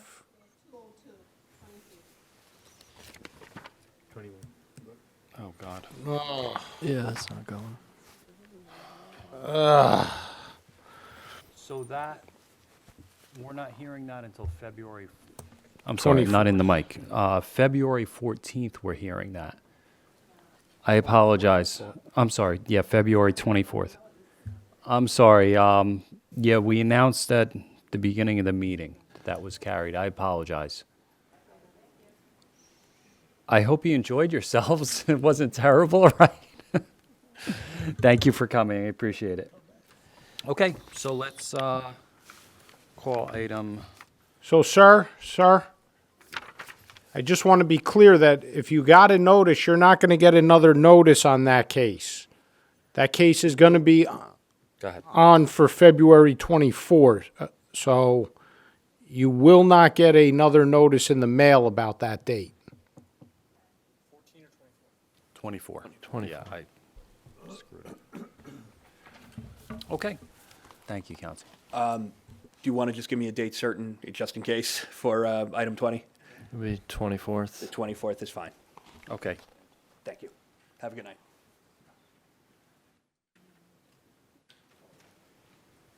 Okay, Mr. Burke, item 19, case P2025-0216 is a minor subdivision for 203 Danforth Ave. Good evening, Chairman. Good evening, Board and Council. First, this was a notice matter, so I do have the original. It was also uploaded onto the portal. I'll hand it to Council. Look at this. Yes, 19. Thank you, Mr. Burke. Can't believe we made Mr. Burke sit here all night. Unfortunately, my surveyor had an issue, so he could not be here tonight. But I did have a sidebar before, and we discussed this, and the matter is fully compliant. It's a two-lot subdivision. Presently, the lot is 110 feet long by 50 feet wide, so it'll be divided into two lots, no curb cut, no deviations, and no variances. So hopefully we can get through this without it, but that's basically, if the But surveyor we just came got up- through it, Mr. Burke. Yeah, yeah, if the surveyor came up, he would say just exactly that. And just so there's, I hate to use the word simple because sometimes things aren't, but in this case, I'll say straightforward. It's a straightforward two-lot subdivision. Let's not talk ourselves out of anything, Mr. Burke. So, first, for purpose of the record, Chairman, I am in receipt of the affidavit of publication proof of mailing with respect to the application at 203 Danforth here in the city. It appears to be in order. We are going to mark it as A1 for purposes of the record. Chairman, based on Mr. Burke's comments, we do have the site plan or the subdivision drawing up on the screen. This was provided in connection with the application.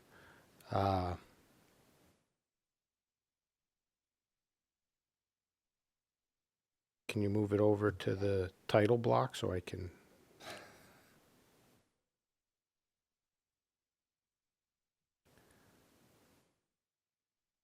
So this is the Bihar survey prepared by Mr. Clapper and as stated by Mr. Burke.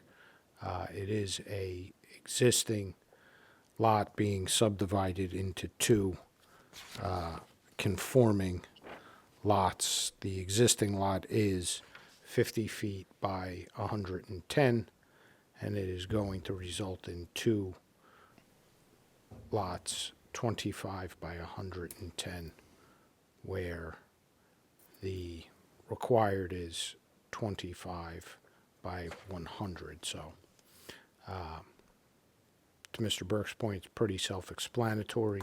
Mr. Burke, normally, as you're aware, we address curb cut and street parking in accordance with the subdivision. I suspect you have no objection to one curb cut and the shared driveway configuration that we usually request here in the city. There is no curb cut, I thought.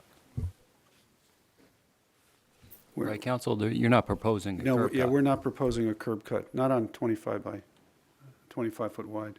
We're okay, yeah. Okay. Okay. Any questions, anybody? No. All right. Thank you, counsel. All right. Is there anybody here from public that wants to There's comment? no one in the public, so close the I know, public I have to portion. say it. All right, do we have a second? Second. All right, motion made and seconded, public's closed. Cam, anything? you wanna add? So, planning staff would just ask that you agree to the conditions. In Juru's staff report dated November 25th of 2025, and do you find those conditions to be acceptable? Yes, we do. Okay, planning staff recommends approval. Great, thank you. Chair, I'd like to make a motion to approve case B 2025-0216 as presented to the board with staff recommendation and conditions. All right, motion made and seconded for approval. Thank you all. Okay, Acting- Good night. Oh, I'm sorry. Acting Vice Chair Gungadin. Aye. Commissioner Wick. Aye. Commissioner Stamato. Aye. Commissioner Patel. Aye. Chairman Langston. Aye. Motion carries all in favor with conditions. All right. Now I can thank you. Thank you, All right, council. Good night all. You too. Chair, I have 5 resolution for memorialization. Great. Resolution of the Planning Board for the City of Jersey City. Applicant is 427 Bergen LLC for preliminary and final major site plan approval with variance 427 Bergen Avenue, Block 19401, Lot 19.05. That case number is P2025-0038. Planning Board of the City of Jersey City. Case number is P2023-0107. The applicant is Mecca Realty Properties, Inc. Address is 590 Grand Street, Jersey City, New Jersey, Block 15401, lots 12 to 25, decided on Tuesday, October 9, 2025, which is for preliminary and major site plan with C variances. Planning Board for the City of Jersey City. Applicant is BRP Cove Point LLC for preliminary and for final and major subdivision approval. 445 Route 440, Kellogg Street, Jersey City, New Jersey, Block 21901.01, lots 4.01, 5.01, and 6.01. Case number is P2023-0013. Planning Board for the City of Jersey City, BRP Cove Point LLC, preliminary and final major site plan approval with deviation, a portion of former Kellogg Street, Jersey City, New Jersey, Block 21901.04, Lot 1, also known as a portion of Block 2901.01, Lot 6.01, case number is P2023-0014. Resolution for the Planning Board for the City of Jersey City. Case number is P2025-0048. Applicant is Mecca Realty Property, Inc.